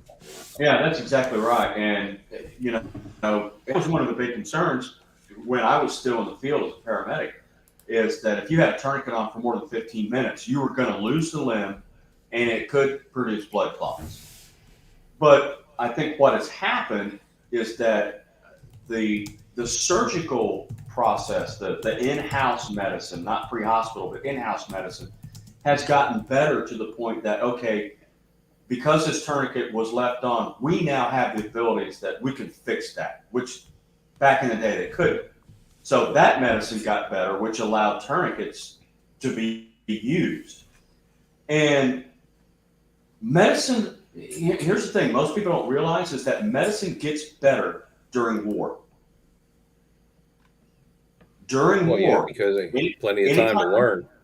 anytime there's a war, there are huge medical advancements because they have so many casualties. They're learning new things. And that goes and that goes to pre-hospital medicine as well, which is why tourniquets are now, Yep. a big thing. And now I really think that tourniquets are overused, meaning that they're probably used. It's being taught to all first responders, law enforcement, firefighters. Everybody's carrying a tourniquet, and if they have any type of wound on an extremity, they're throwing a tourniquet on there. And in most cases, they probably don't need them. Probably not. But because it's just easy to do, it's easy to teach. Just throw a tourniquet on there and you'll be fine. But in 14 years of pre-hospital medicine, I never used a tourniquet. I never lost a patient because I didn't put a tourniquet on. I was able to control that bleeding, with direct pressure bandages. Some points I used pressure points, but never a tourniquet. So, but we don't have here in the streets in pre-hospital medicine in America. We don't see a lot of blast injuries. We don't see a lot of traumatic amputations. And thank God for that. And thank God Yeah, for that. absolutely. But that's where tourniquets saved lives, was because of those type of injuries. Where what we see more, what I've had to do more is in pre-hospital medicine is chest seals and chest decompressions that I've had to do. Really? Yeah, because of penetrating gunshot wounds. That makes sense. Okay, think about That it. makes sense. Everybody over in the desert these days, what Nate and I, the best thing we had was flak jacket. That wouldn't stop shit. But now everybody's wearing plates. Yeah. So the wounds were typically on the extremities because their chest, their core was protected. Well, most everybody in the streets running around America is not wearing plates or body armor. So those injuries, you have more chest injuries that you have to deal with where, you need to use chest seals and seal those entry and exit wounds. Anywhere from the neck to the navel is a chest seal or a seal, entrance and exit. More than what I think tourniquets are really needed. Now, there are sometimes farm injuries, man, people getting caught in an auger or something like that. That's devastating. Well, I live out here in the middle of nowhere, right? And Mrs. Valhalla is not home all that often. I spend most of my time alone on the farm, doing various ridiculousness, and like it's a constant thing for me, right? Like if I were to injure myself out here, I'd be screwed. It would. You do need to have those things in a first aid kit. I've got a first aid kit in the barn. I've got several in the house. I've got first aid kits almost everywhere out here. I'm so scared, y'all. I'm so scared. When were you in Valhalla? When were you in the 02 to 07. 02 to 07. Were they doing a lot of the I'm not sure what they call it now, but as far as the medical training for just the run-of-the-mill service member? Well, I was in the infantry. Remember that? So, right. You were medical training. Right? So, medical training was a pretty big part of our existence. Mm-hmm. Every platoon has a medic, but there's only one for 30 guys, and every dude should know how to save his buddy if it comes down to it. So, like, I've given and received more IVs than you would possibly imagine. At one point when I got out of the Army, I don't know if they're still there anymore, but like I literally had track marks from getting so many IVs. Now, anytime a new guy would come into the military, he had to get CS qualified, or in our unit anyway. Everybody was CS qualified, combat or CLS, combat lifesaver qualified. Right, that's what I'm trying to think of. So everybody knew how to give IVs. Everybody knew how to do pressure bandages, tourniquets, the whole nine. Like it sucking chest wounds. Everybody had to know how to do those things, and I was more than willing to let the new privates learn on how to do that. And yeah, give me an IV. Let me get sobered up on a Sunday. Practice. You know what I mean? Yeah. Give me a liter of saline real quick. Exactly.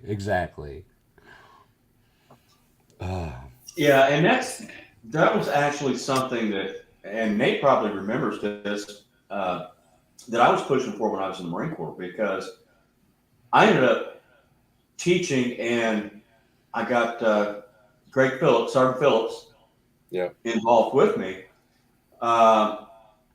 NAVOSH came out and said that anybody that works around electricity has to be trained in CPR and first aid. Well, I was a medic before I went in the Marine Corps. I was a medic while I was in the Marine Corps, not a Marine Corps, because we used corpsmen. But I worked part-time at Alonso County EMS while I was in the Marine Corps. Right.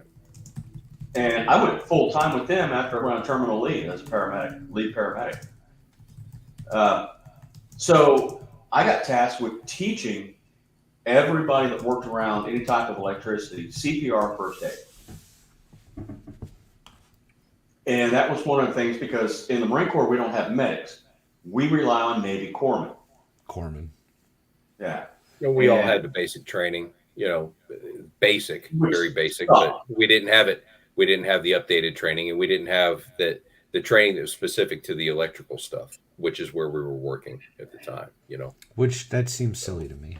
That seems really silly. Well, yeah, that was one of the things that, I tried to tell the Marine Corps is like, we needed to have what ended up becoming the combat lifesaver thing.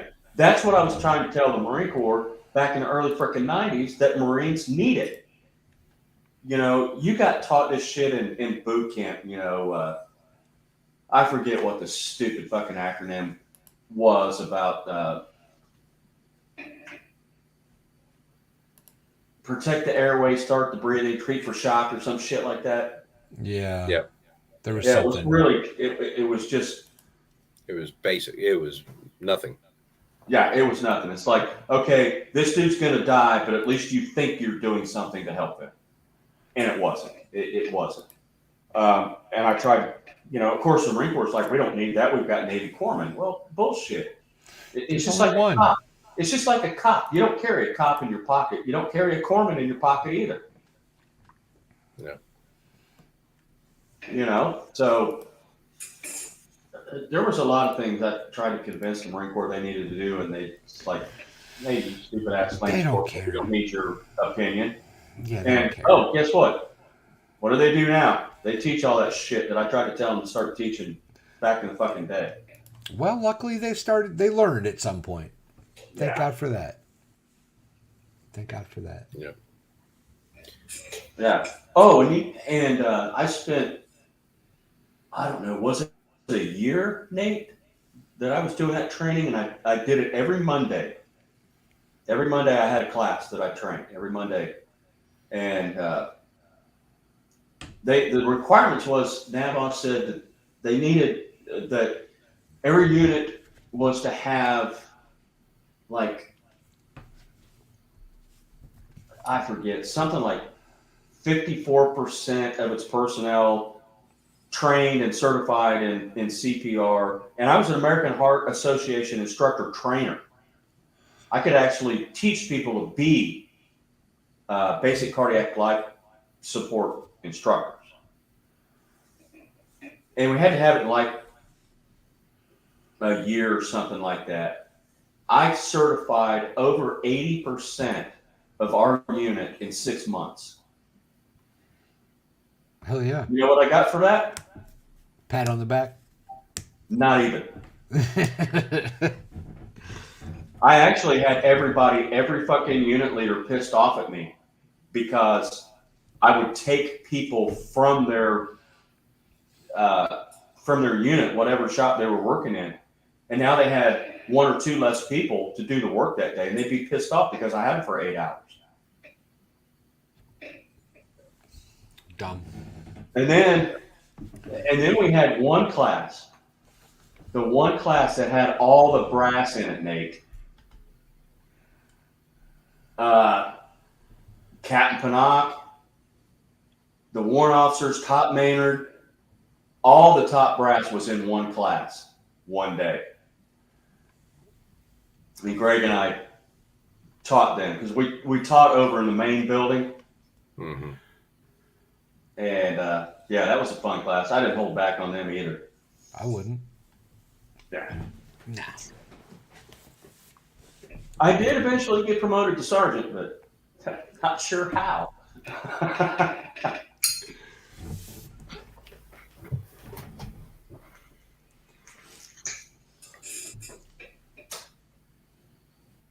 But anyway, back to what this topic was supposed to be about. You know, being at home, having the things at home, as opposed to the bag. Now, I have the bag because when I travel, that bag goes in there. Okay, so if you get caught somewhere, you've got 72 hours worth of stuff. I always carry water, and I don't pack my bag with food because my bag is either in the garage or in the hot truck or something like that. I don't want that food exposed. Right. Well, that's the difference between that's the difference between a go bag and what I'm doing. You know, I really carry the food. You know. Well, yeah. What I'm saying is I don't leave it in the bag because it's exposed to heat. So any type of food that is exposed to extreme heat and then cold, it's going to deteriorate. So even though these freeze-dried foods can last up to 25 years, that's stored properly. Right. So when we dry place, air sealed. Yeah, when we travel, we have a bag that is just food and water that stays in the house where it's climate controlled, right? So, but when we travel, this bag that has all this survival stuff in it goes in the truck. So does the food and water bag. That goes in there as well. So that's in the truck. But when we're not traveling, it stays in the house. That makes sense. Yeah, absolutely. Yeah. So other things.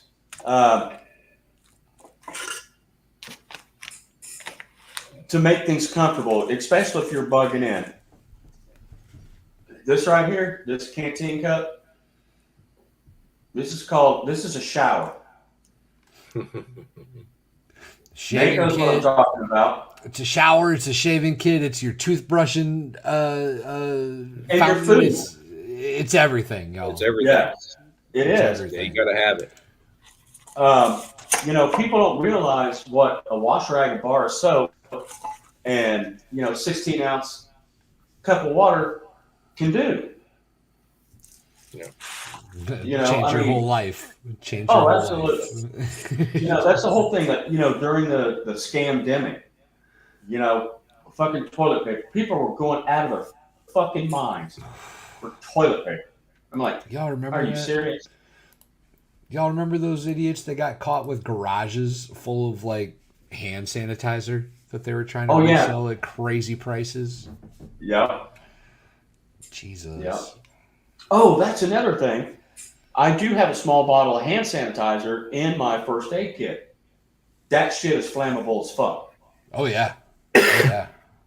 So highly, you can highly alcoholic. Yeah, you can use that. Well, it's almost kind of like napalm. Yeah, it's because it's sticky and it's a gel and it's alcohol. You can light that on a tinder bundle and start a fire. It's another way, just another thing to keep in mind. But yeah, it's like, I mean, you don't realize what a fucking bar of soap and a wash rag can do to maintain your hygiene. Well, that's strictly for well-being purposes, strictly for the betterment of the situation. That's why I have this. That's why I have that utensil kit, right? Because if you're in a shit situation and everything is going to hell, at least I have a spoon, a fork, and a knife. You know what I mean? Yeah. And it's a knife that's not covered in tree sap or the animal that I had to butcher's nastiness. I have eating utensils strictly for what's the word I'm looking for here? Comfort. Yes, comfort and peace of mind. Comfort. Yeah, something that equates to normal. Right. Mm-hmm. I'm not eating with my grubby hands that I've been out in the woods with all day. You can sit down like a civilized human being and eat some food. Yeah, and I actually have I carry 2 of those. I have one, and Mrs. Valhalla has one in her bag. Yeah, I've got to get the 2 bags situated out because in my bag that I have, I carry a lot of stuff. You remember we were talking about bank line? Yeah.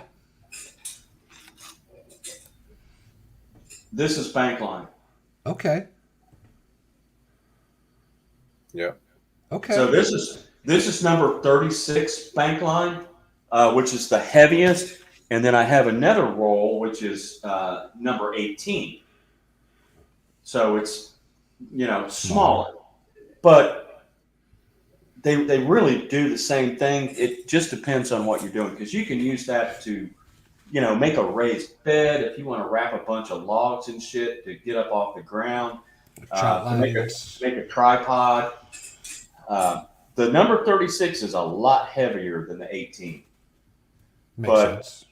About twice as heavy, roughly. Yeah. Well, this is okay. No, No, not really. Take a look at these. This is 18. This is 36. And this is the same length of cordage. This is probably 4 times the weight and the space. Yeah. And then, of course, I also carry this. It's a ready deployed ridgeline that I use for the tarp that I have for a shelter. So this has a bowline in one end that you can wrap through. And I have 6 very inexpensive tent pins that are readily available. Yeah, you can make tent pins out of, sticks you find, but that takes time. You can wrap this around a tree, and it also has, I've got the bank line tied off on this that I'll be able to use to hang my tarp over. Once I string this between 2 trees, make a modified trucker's hitch on the other end, tighten it up, hang your tarp over it, and then you can put sticks, any kind of toggles, run these through the grommets on your tarp, throw a stick in it, and it stays there, and then you run your other tent pins down into the ground for the bottom of your tarp. And this is like a 4-foot long ridge line, and then I have a nether that's like 25 feet that stays in there. Another, you reminded me when you were talking about all these lines. Yes, something that the average person probably doesn't think about. If you've got your bag, right, and you've got something on the exterior of your bag, say for example an e-tool, make sure that you tie that to your bag. Don't depend on the clips. Oh, there we go. Make sure that you take some 550 cord and tie that to the bag so that you can't lose it, right? It's an extra security measure. Yeah. If you've got something on the exterior of your bag and you drop it 3 miles away, that thing's just gone. You just don't have it anymore. Yeah. Take the extra step, make sure that thing's tied down and secured, and it'll help you out in the long run. And that's something that probably the average person doesn't think about. Well, that's a good point. I had a good friend for a while who was Second Force Recon, and we did a lot of shooting and a lot of different stuff together. And he was the one that told me, he's like, man, when you set up your deuce gear, get rid of those, because this is Alice gear, and those Alice clips. Number one, the more you have, the more they weigh. And the more you wear them, especially if you're wearing on 782 gear, they're going to dig into your freaking skin. Yeah. He taught me to set up my deuce gear by getting rid of all of those the clips And and just replace them using with 550. 550 cord That's and smart. tying them on. So they're not coming off unless you cut the cord. That's smart. Yeah. So what, ladies and gentlemen, what you do is you tie your 550 instead of a clip, is what he's saying, right? So that e-tool that's on my bag, it still has the clips in it, but now that you say that, that makes sense, and I should probably get rid of those clips because they're just extra weight. What you do is you use a piece of 550 cord and tie it to your bag, and then you heat up the ends, and that 550 cord kind of melts a little bit, so you use a lighter to kind of smash the knot together with that burnt stuff. That'll never come off. I don't care who you are, what you're doing, that will never come apart. Yeah. And this is something else. I don't even know how much this is just a shit ton of 550 cord that's in my bag. Mm-hmm. I mean, I already have, like I said, I've got 2 ridge lines set up for a shelter that I can string between trees. I can have that up in less than 2 minutes. Seconds. Yeah, it doesn't take long, y'all. Doesn't take long. I've got some other purposeful 550 cords. They already have a bowline tied in one end. And this is stuff that you can wrap around a tree and you can hang your bag on it. Get a stick, use this to hang your bag so your bag is not sitting on the ground. It can be up at, eye level. So I have pre-cut 550 cord for stuff like that. And then I just have the bulk of 550 cord and bulk of bank line that can be used for anything. So, but yeah, what you were talking about with the clips, it makes it a lot less, you can't move things around, but once you get stuff set up, tie that shit in. Because if you need to change it, cut that 6-inch piece of 8-inch piece of 550 cord and use this bundle to tie it back on where it needs to be. Yeah. So something else I want to go into, and I know we're getting out, but cooking, heating, and fire. What did you use, Nate, on the trail? Did you use one of the small, very compact butane?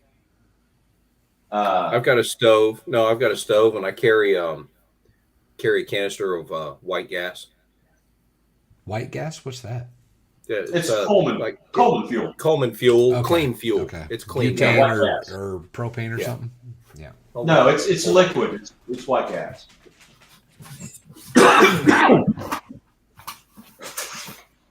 My dog seems to think there's somebody outside, but there's not. I don't know the problem. My stove fits right here in this bag. Goes inside my bear can.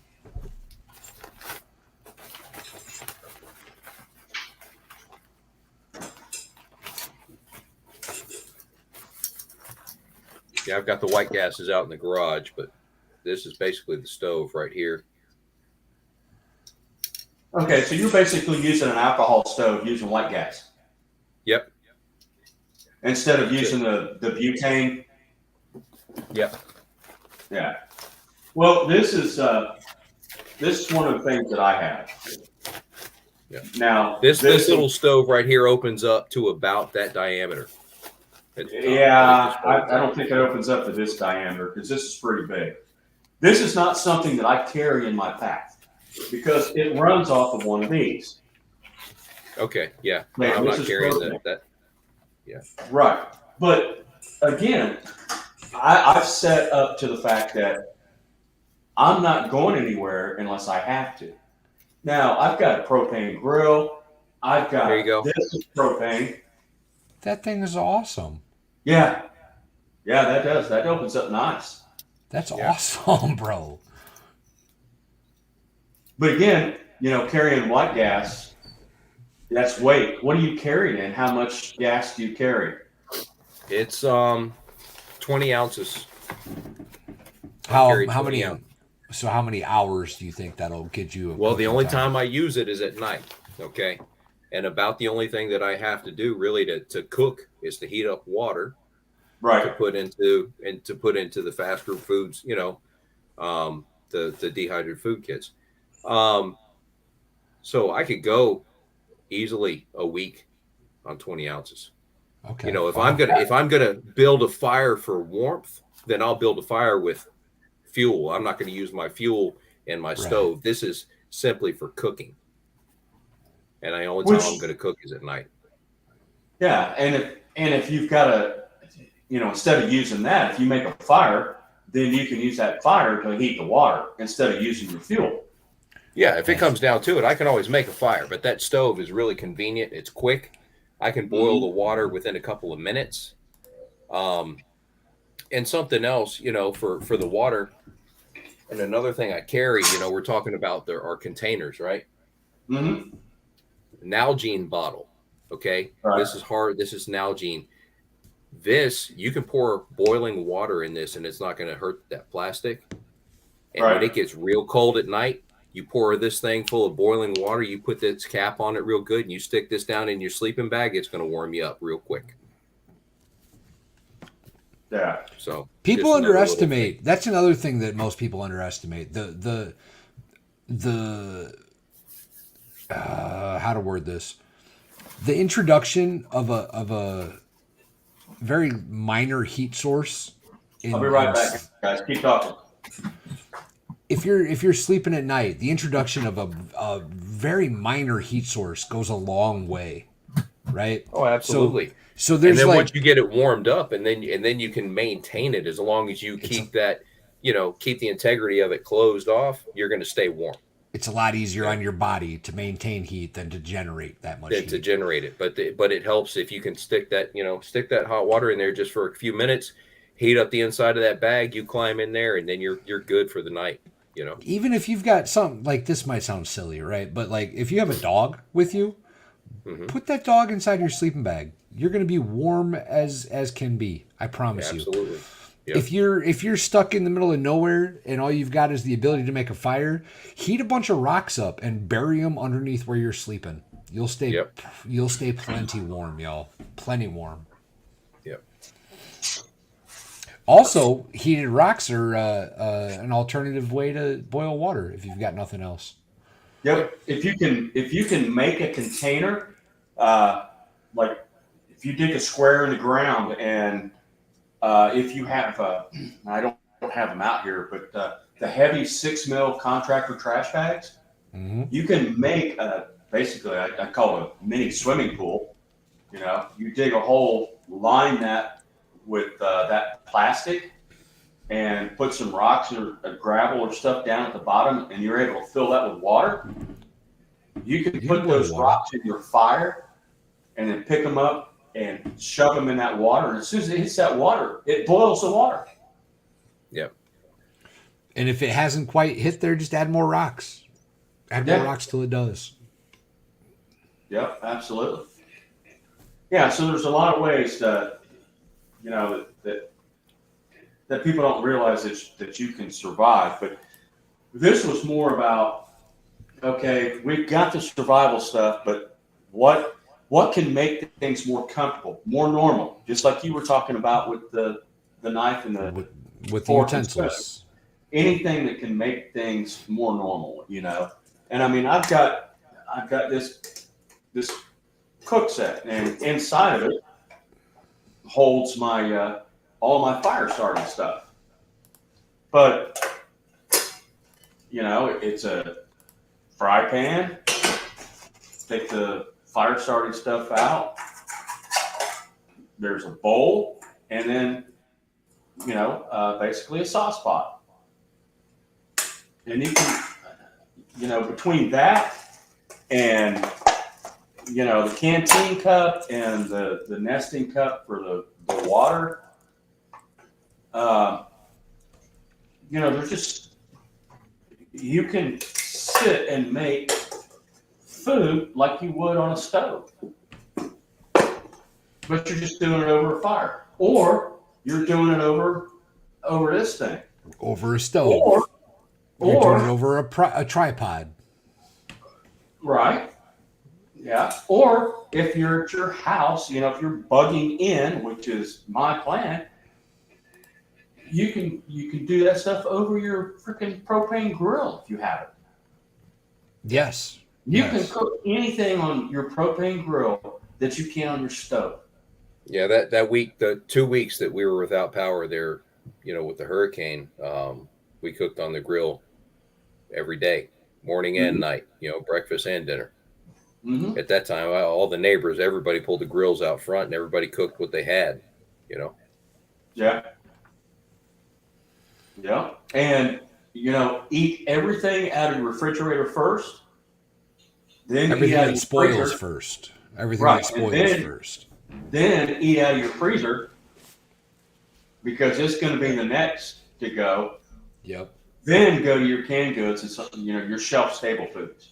Those say for last. You eat as much as of the fresh stuff. Always eaten first. Yeah. What's the word? Mm-hmm. There's a word for perishables. Thank you. Yeah. What's the first? And everything's perishable, but it's which ones are going to spoil first, because they're not refrigerated or frozen. And of course, with our business, we have refrigerators, freezers, 2 different freezers. We have, commercial coolers to run to keep all of our food in that we use, because our 2 food businesses is the freeze dried foods. Plus, we also have it's called Golden Isles Groceries Service.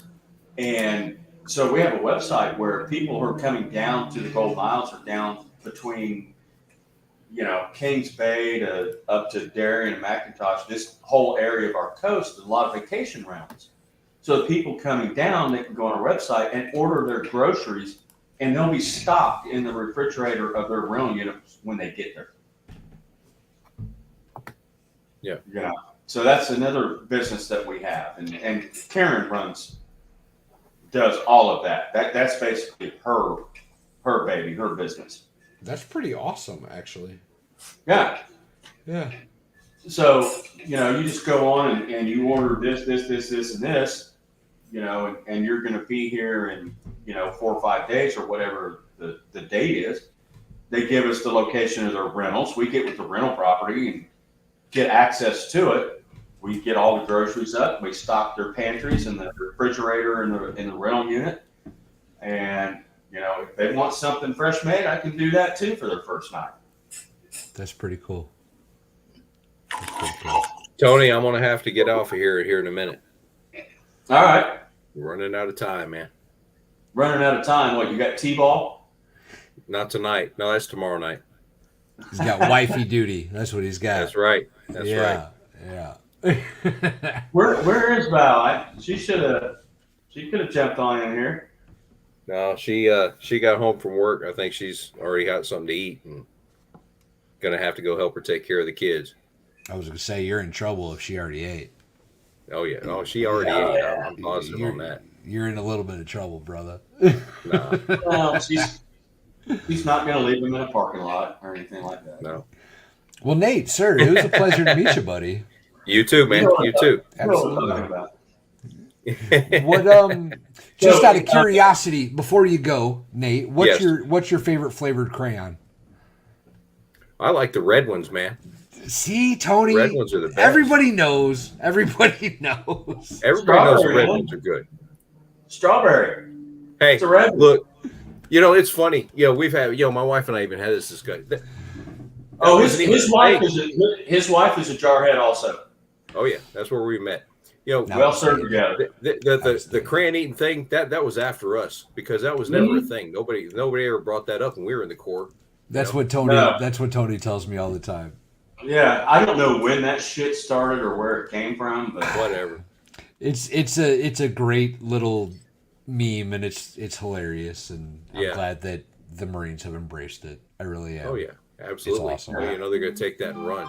Exactly. I think Tony, I think that needs to be something you make. We got to figure out some way to make some freeze dried crayons. Oh, that's good. Do some kind of. You can do some kind of like dry. Hang on, you can do some kind of like freeze dried fruit, right? And like make fruit wrap sticks. It like a crayon. Oh, that'd be so good, bro. And sell it. I think actually somebody already has that out there. I think I. Well, if they don't, we need to do it. Even if they do, just change it slightly, and it'll be all right. Yeah, absolutely. Yeah. All right, hey, Nate, do you have anything else that you can leave us with that you have found? I know. I do. Okay, so whenever you get everything in your bag, whenever you guys come up with, you get your bag together, and you've got in your mind, you've got everything you need to practice one weekend. Grab your bag, leave your house, take it, and go. You go for a couple hours. Get out in the woods and take everything out of the bag, and then set something up.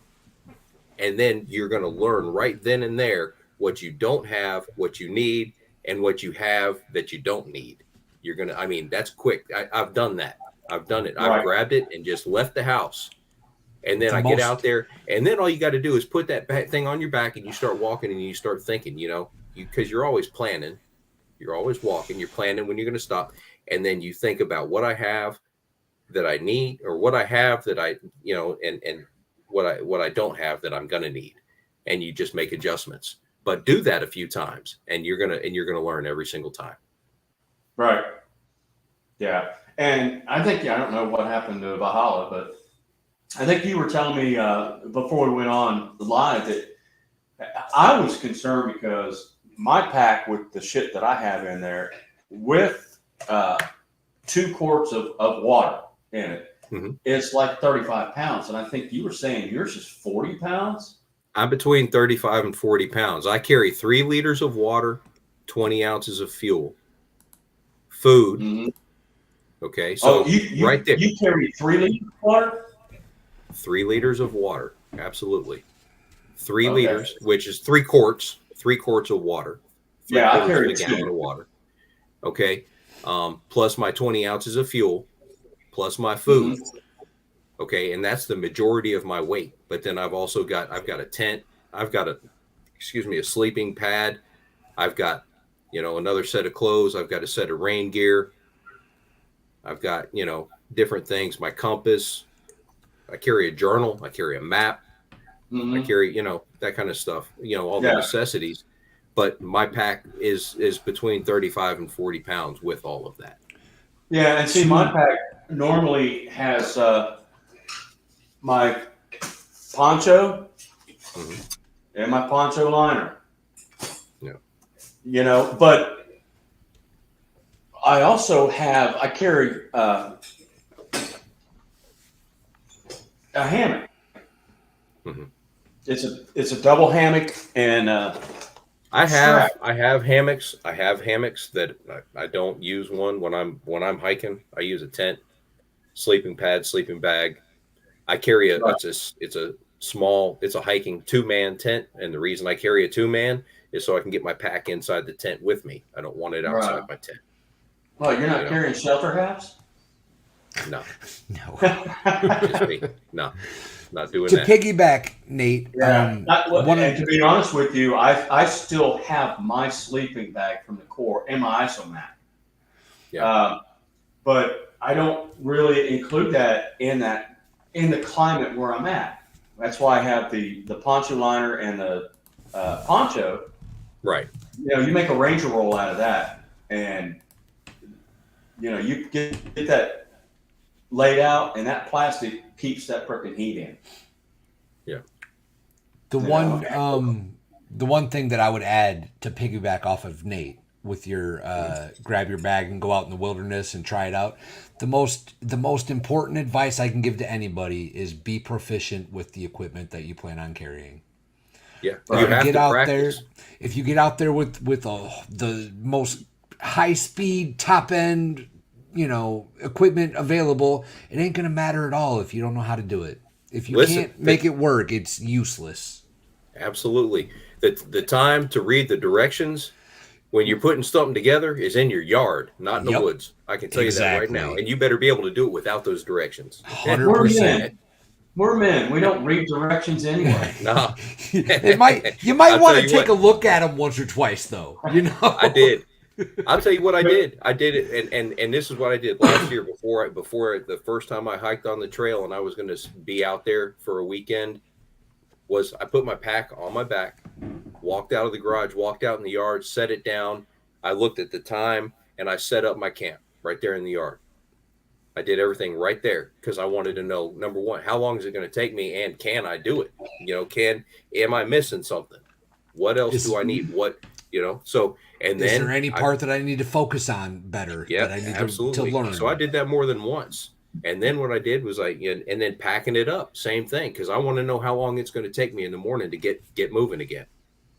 So and you can absolutely do that in your yard. I mean, that's a great point, because just train like you fight. Train like you fight. But take that pack and just go out into your backyard. And as soon as you leave your house, you have everything. You're not going back in the house. You are not going back in the house for however long you decided you were going to stay out there. Yeah. Take everything you need. Now, I guess the only difference might be that if you had to try to find water, which I can't find water in my backyard without going to a faucet, but okay, maybe you go to an outside faucet and fill up your fucking things. But you I've got a don't. pond. The only thing you use is what's in your pack. Your shelter. You sleep out there. You stay out there all day. You find wood, processed wood for firewood. Do you carry a saw to process firewood with, Nate? No, I don't carry No. a saw. No, I do. What not. do you carry a big blade at all? I don't. I carry a small Really? blade. You normally the largest blade I'm carrying is right there. Really? That's it. That's it. Yep. I don't find need that a lot. I find that very interesting. Yeah. I don't need a whole lot. I really don't. I mean, So I I did. mean, I carry this, which is a saw to process firewood, or anything, or any other logs. Like if you want to make a tripod, you've got to cut poles to a certain length to make a tripod. And it actually has another blade, which is actually a bone saw blade for processing. I've got one of those. I just don't carry it on my pack when I'm hiking. I haven't had the No? need. No, have not. Have Not you? yet.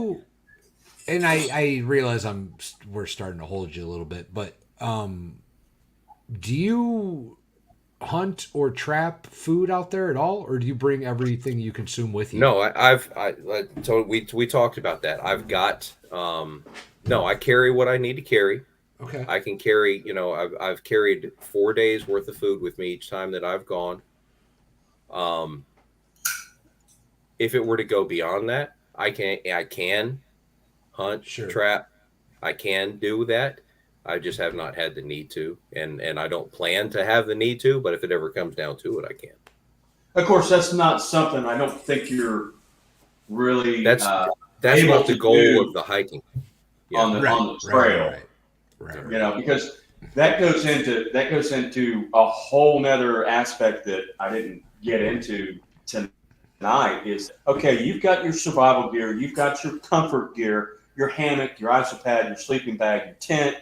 You've got your e-tool, a hand axe or a hatchet. I actually have a Pathfinder tool. You've got all this. You've got some food. You've got some water, purification, blah, blah, blah, blah, blah. I prefer the Now- kukri. Now, okay, well, this is what I have, which is called the woodsman's tool. Yeah. Oh yeah, those things are gnarly. You know that's based off of a African design, if I'm not mistaken. Yeah. Well, it was designed for World War II Pathfinders, the Army Pathfinders. This was the original tool of the World War II Army Pathfinders.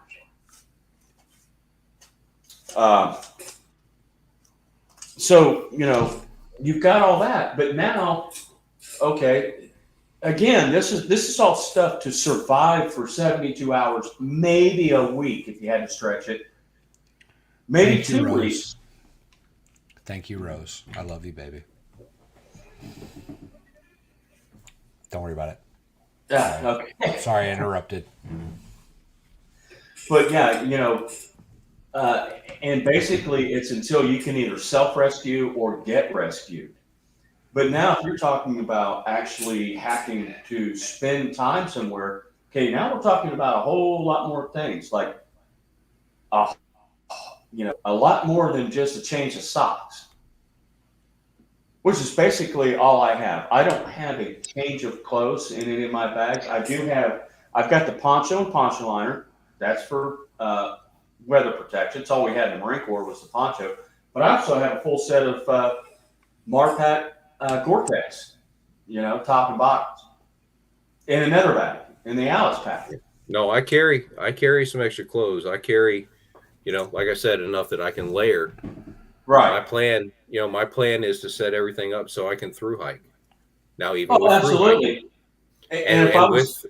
if I'm going to through hike, if I'm going to walk from here to Maine, I can do it. I'll need to resupply every 4 to 5 days, which is not a problem. But that resupply mainly consists of food, other than replacing worn or damaged gear.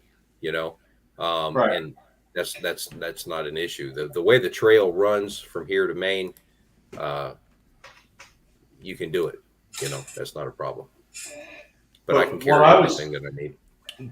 and if I was setting up for that, I would definitely have a change of clothes in there. But because I'm talking about a short time, my bag is a short time survival thing. Right. I don't necessarily have to change clothes or have the need to wash them for that matter. But if you're going to through hike, you're going to have to come up with a way to clean, to launder Absolutely. your clothes. Creeks. There's creeks, Yeah. and then there's stops too. When people through hike, it's rare. It's very rare that somebody stays on the trail the entire time. I mean, you go into town to resupply. There's towns along the way. You can get a night or so in a hotel, get yourself a good bath, get cleaned up, wash your clothes right there and sink everything, and be ready to go the next day. But there was also that woman that this just happened within the last couple of years that she wandered off. She was hiking on the Appalachian Trail. She wandered off to, I don't know if she wandered off. I've got her book right here. I've got her book right here. It's the name of the book is When You Find My Body. Yes. Yeah. Yeah. And I forget what her name was. And she was found Geraldine. 2 years later. Her name is Geraldine. I can't remember her last name, but I've got Geraldine. This is the girl she was found like 2 miles away from the trail or something. Yep. No, she was found on Navy Sears School property in Maine. Navy Sears School property in Maine is where she wandered off the trail. They searched for her for 2 years. For a long time, and for 2 years. Yeah. But the way that they found her, a couple of surveyors stumbled on her camp and her body, and she was 600 yards away from where they had been looking. That's yeah. I thought she was like Alice said. I thought she was like 2 miles from the trail or a very short distance, and they found her in her tent. Yeah, she was in her tent, and she had a log, she had a journal she kept, and they also found signs. She had started a fire, but she was in her mindset was she didn't want to start all the woods on fire. In my mind, if I'm that lost and I'm starving, everybody's going to know because I'm going to set the world on fire. Oh yeah. But that's what she did. She tried not to set everything on fire. They could see where there was evidence of where she had started a fire, started burning up a tree, and she put it out. We might need to do a show and delve a lot deeper in it. You've got that book, Nate? Yeah. Hang on a second. Because I only know just a little bit that I've read in articles and stuff, but she was not a novice. No, as I remember. This was a woman that was very proficient at what she was doing, and she stepped off. If I'm not mistaken, she stepped off the trail to use the bathroom or something. That's my understanding. And went a little too far away. Largay, when you and find got my turned body. around. Yeah. Go. And it's titled that because that's what she wrote in her journal, wasn't it? Yep. Yeah, she had a whole thing. She wrote a letter to her husband. She wrote a letter, and her husband was waiting. He was supposed to pick her up that day. Right. She had left the shelter. She was going to the next spot. She even had, they argued that morning. She had a GPS locator device that she didn't want to carry because she didn't know how to use it. And she didn't need it. She was just going from point A to point B. He was going to pick her up. He was supporting her. She typically wasn't even spending the night. If she spent the night in the woods, it was usually one night she spent a night in the shelter. Her pack was light. She wasn't carrying a tent, or she did have a tent, but I mean, she wasn't using a tent. She would stay in the shelters normally in her sleeping bag. But yeah, I read that book.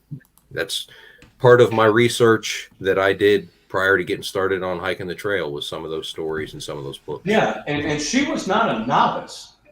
No, she was, she's very, very, very good at what she did. Well, I'll tell you this, Nate, if you plan on going back on the trail next time you're up around Great Smokies, let me know. That's where I plan to get to this year. I want to start. I left off at Mooney Gap, North Carolina last year. I did everything, the entire section of Georgia. So basically 100 miles. So I'm about 15 miles into North Carolina. I want to pick up there and I want to get up to the Smokies.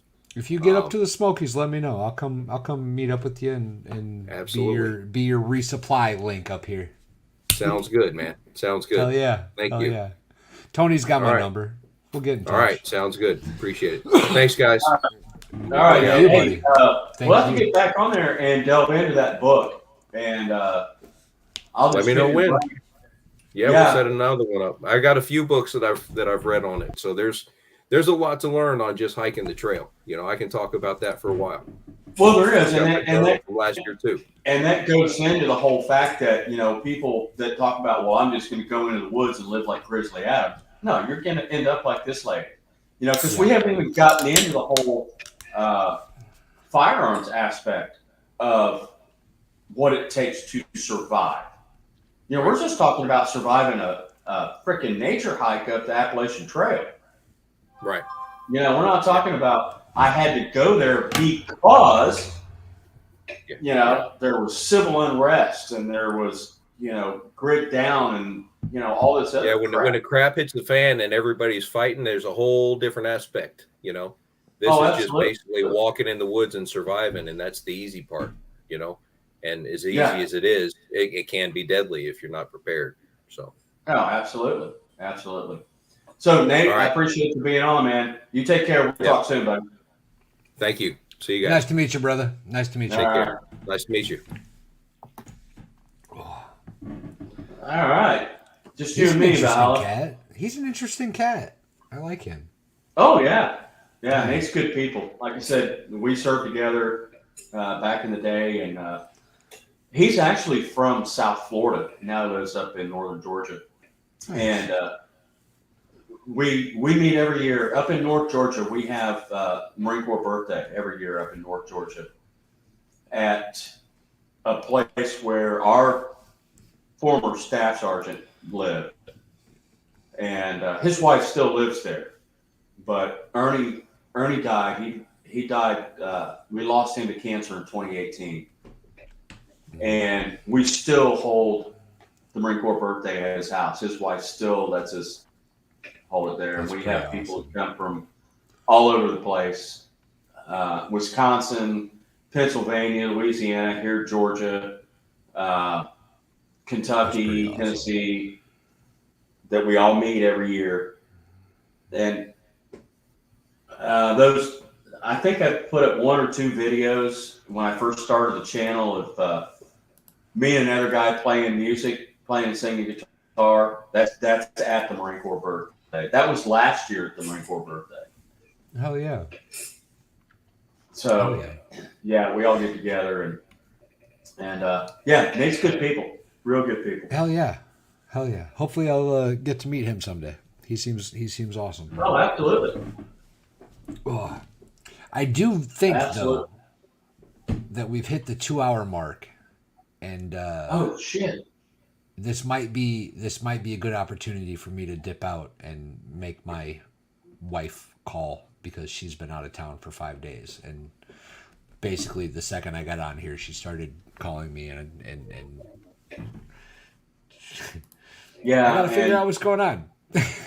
Yeah, and something else is that I've been so wrapped up that I've actually largely avoided. I just haven't been reading the chats. I know Rose was on here and Rabbit, and I know Shizzy was on here. Shizzy was in here for a while. Gene XO. I don't know if you're familiar with who she is, but she's absolutely amazing. I'm not. And Rabbit was in the Army in 1972. Is that what she put up? Yes, sir. Wow. Rabbit's awesome. If you don't know much about Rabbit, she's like I don't know much about. She's a super interesting individual. Rabbit's like she's good people. We love Rabbit. I love Rabbit. Rabbit's amazing. Well, maybe we can get Rose is amazing. Oh. Yeah, I mean, I know them from Rose and Rabbit and some of the other ones from all the other streams that we follow. Mm-hmm. And they're always, really nice and stuff when we're in the chats on these other streams, like whether it's Legal Vices or even in Mighty's streams or Kaiser. I think most of those guys are all in the same place. And, when we're in there, they're always on there. And I think they're mods in most of those places and stuff. And I don't even know what mods do at this end of the If thing. you're a But, good mod, all you do is post links. That's what a good mod does. okay. That's All all. right. Well, I'm That's gonna have all. to make some people. I think you told me about you were gonna teach me on what mods could do and how to set that stuff up and everything. Yeah, yeah. Uh, It's pretty easy. It's simple. It's easy. maybe I can get Rabbit on here. She's Maybe on we here. can- Rose, maybe we can Rose do and a, Rabbit, Rose, Rabbit, Gene XO. They all, as far as I understand, prefer to have mods than not because they can do more. It gives them a little more leeway.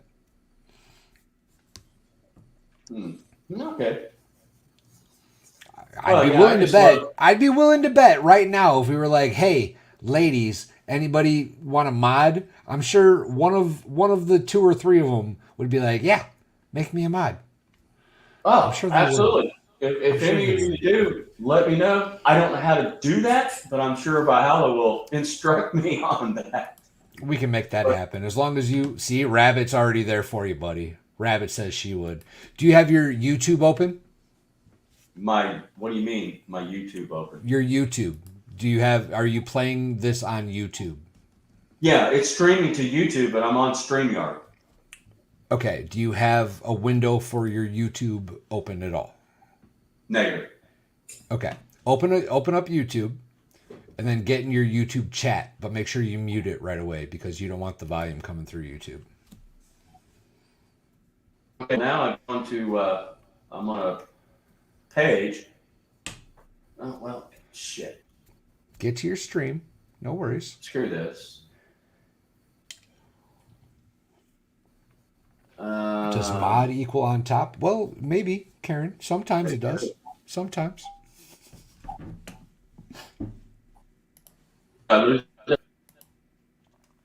Rose is down too. Oh, I hope we don't overpower your computer. Yeah, I know. It's running kind of slow, so I'm bringing up YouTube. So go to my channel now. Go to this stream. Hang with me. Okay, I'm going to my channel. Yep.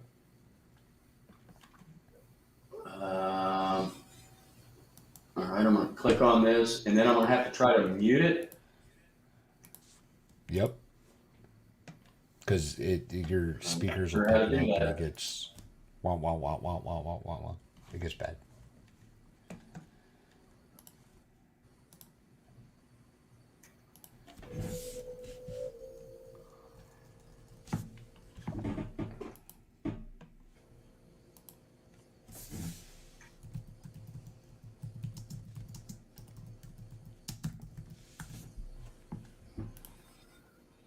Okay. Yeah, I brought that up. I muted it. Can you still hear me? Yep.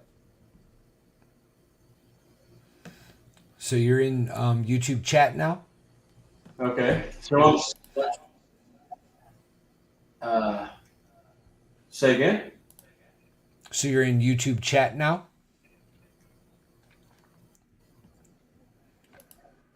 You've got the chat on YouTube up somewhere?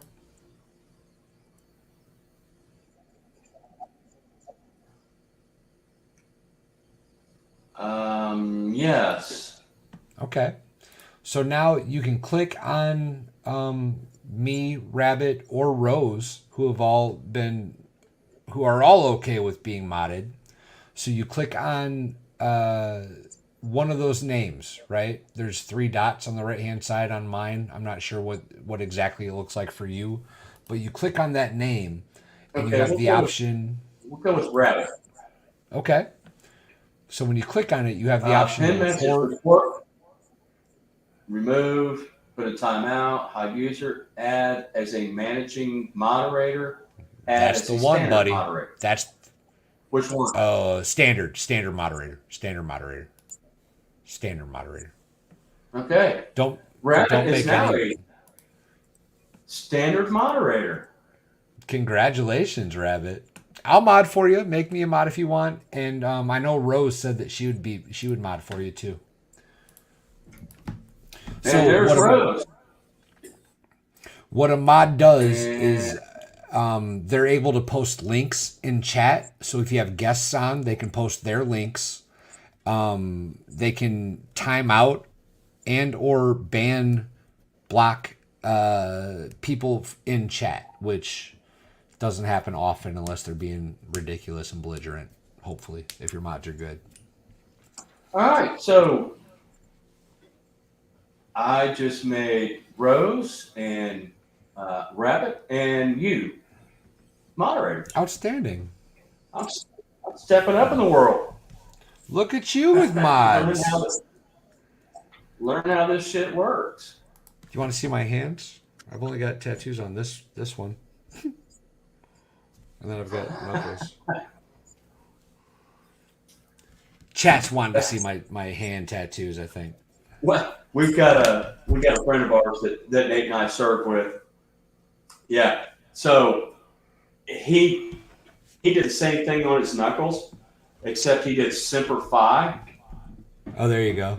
But one hand says Semper and the other hand says Earthy. Semper Fi, it's so you put them together, yeah, it looks right, but it takes 6 letters to get to Semper and then 2 for Fi. Well, let me tell you this, sir. I walk around with Allah on one hand. Yeah. Yeah. So now we call them Semperfi. Semperfi? That's good. Yeah. That's good. That's real good. But all right. So you got anything else? You son of a bitch! Oh, there it goes. There it goes. I was gonna say I haven't gotten a mod ship yet, but I got it now. It's good. It's good. Did everybody else get it? Yep. Everybody's modded that you intended to mod. Well done, sir. Well done. Moving up in the YouTube world. And thank you guys. Thank you guys for doing that or willing to do that and help out. So I really want to have a lot more of these. It's been a while since we did the last one. It has been. But it has been. Hopefully, I've got. I'm trying to work on a guy from Mountain Man Medical. He was a Navy corpsman attached to Greenside and became a paramedic. And they have a company called Mountain Man Medical that they sell first aid kits and first aid supplies and stuff like that. He's been a guest a couple of times on the American Warrior Society that I'm on. And I'm trying to get him on to talk about the necessities of first aid. We got into it a little bit tonight. Karen's sad that she's not a mod. Well, that's my lovely bride. So I'm aware. She's in the other room posting. She's got sad faces in the chat and everything, bro. Everything.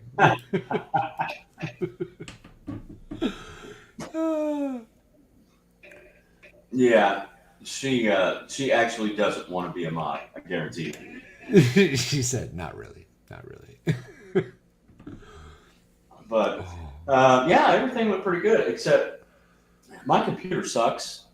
I know we're still live, but do we have anything else to talk about as far as the bag and? I don't think so. I think firearms needs to be its own thing. I think that's a different show. So it is, and I have. I think we discussed tonight some of the importance of luxury in the Beyond the 10 Seas and first aid and some practical purposes that Nate was able to show us. The stove that he uses and the food, the way he does his food. And I think that was pretty good for the first after the 10 Seas, excluding firearms. I think that was pretty good. Yeah, I didn't get. I got kind of wrapped up around the axle a little more about the bag, and I wanted to get out of the bag.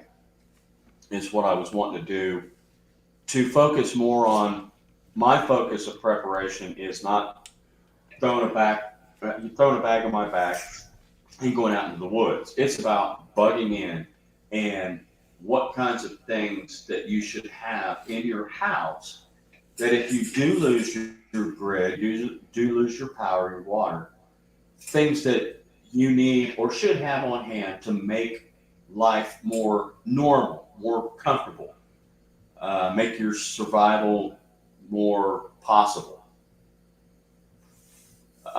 With different types of heating and purifying and that purifying water and that kind of stuff is what I was hoping. And I don't think we really got to where I wanted to go, but we did a good bit of it.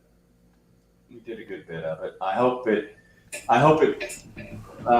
maybe brought up a lot of questions in people's minds out there of what do I actually have on hand? How much water do we really have stored? Because even Nate brought that up.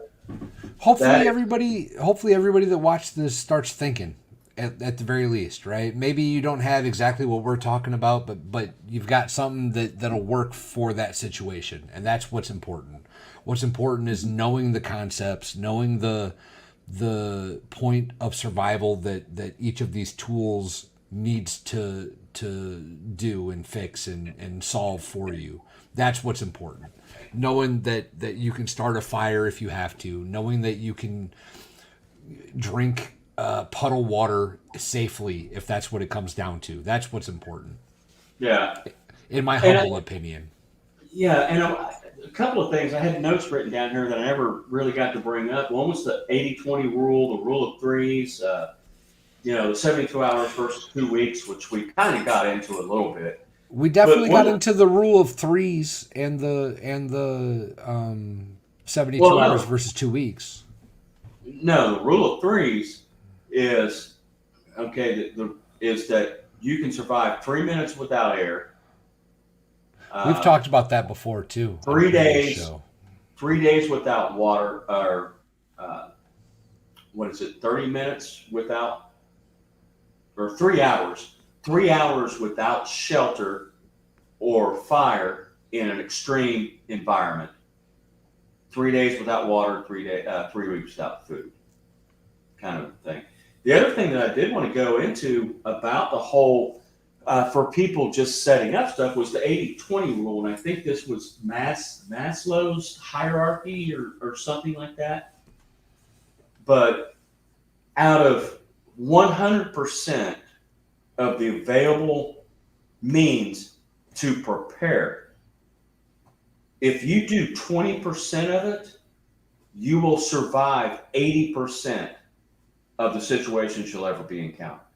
So 20% prep will get you through 80% of the situations that you'll ever be in. That makes sense. In order to get to that 100%, there's a whole lot more time and money. It's not proportional. But the 80-20 rule, if you spend 20% of what's available, so there's 100% available for survival. If you do 20% of it, you will be prepared for 80% of the situations that you'll ever encounter. That makes sense. So that was one of the things that I wanted to get across, because you don't have to spend. I mean, I'm using stuff that I had in the Marine Corps in the late 80s and the early 90s. My poncho liner, my sleeping bag and isomat is still from what I have. My e-tool, a bunch of this stuff is still stuff that I've had from 30 years ago, being in the Marine Corps. I still have my Alice pack, canteens, deuce gear. All of that stuff will work to survive 80% of the encounters that you'll ever have.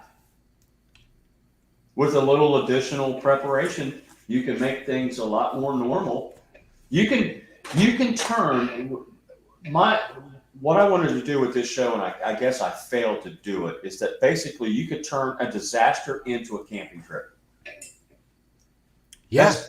That's kind of what I want. That was kind of the thing I wanted to get across in my That show. message may not have been vocalized, but that's what we're talking about, though. That's what we're talking about.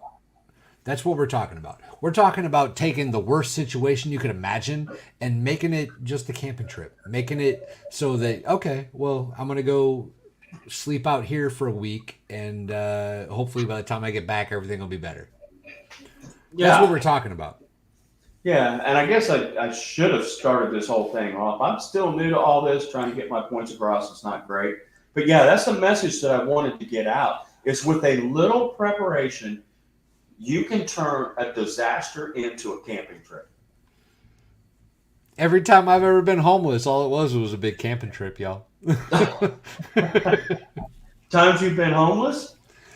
When I was a kid, a couple times, yeah. Yeah. Well, that's a story I'm not privy of, but I'll tell you sometime if you want to know. yeah, sure, sure, Not a big absolutely. deal. Not a big deal. But yeah, that really was the whole point that I wanted of this show is to say that if you are properly stocked, and it doesn't take that much, you know, it's not like these numbers you see on these, and I belong to some of these groups and see their posts and watch their YouTube videos, and they're all about it's the end of the fucking world, and we're gonna have to go to the woods and survive. And it's like, okay, that's bullshit. It's not gonna happen. You will survive right up until the time you die in short order if you think that's gonna happen. Because do you think you're the only one that's going to the woods? No, So that's what everybody's plan is. exactly, and they're all going to meet up in the woods, and they're all either going to kill each other or they're just going to die of starvation or dehydration, malnutrition, whatever, infection. They just don't Yeah. understand what it's like. So my whole thing Infection was is about, such a real thing, y'all. It's such a oh, real it thing. is, it is. You think about, when was penicillin invented? Not all that long ago. I It's a cannot fairly, it was remember. I, like, I will I will screw it up, but was it the early 20th century, early 1900s? well, let's just double check real quick. Penicillin was the first antibiotic. Yes.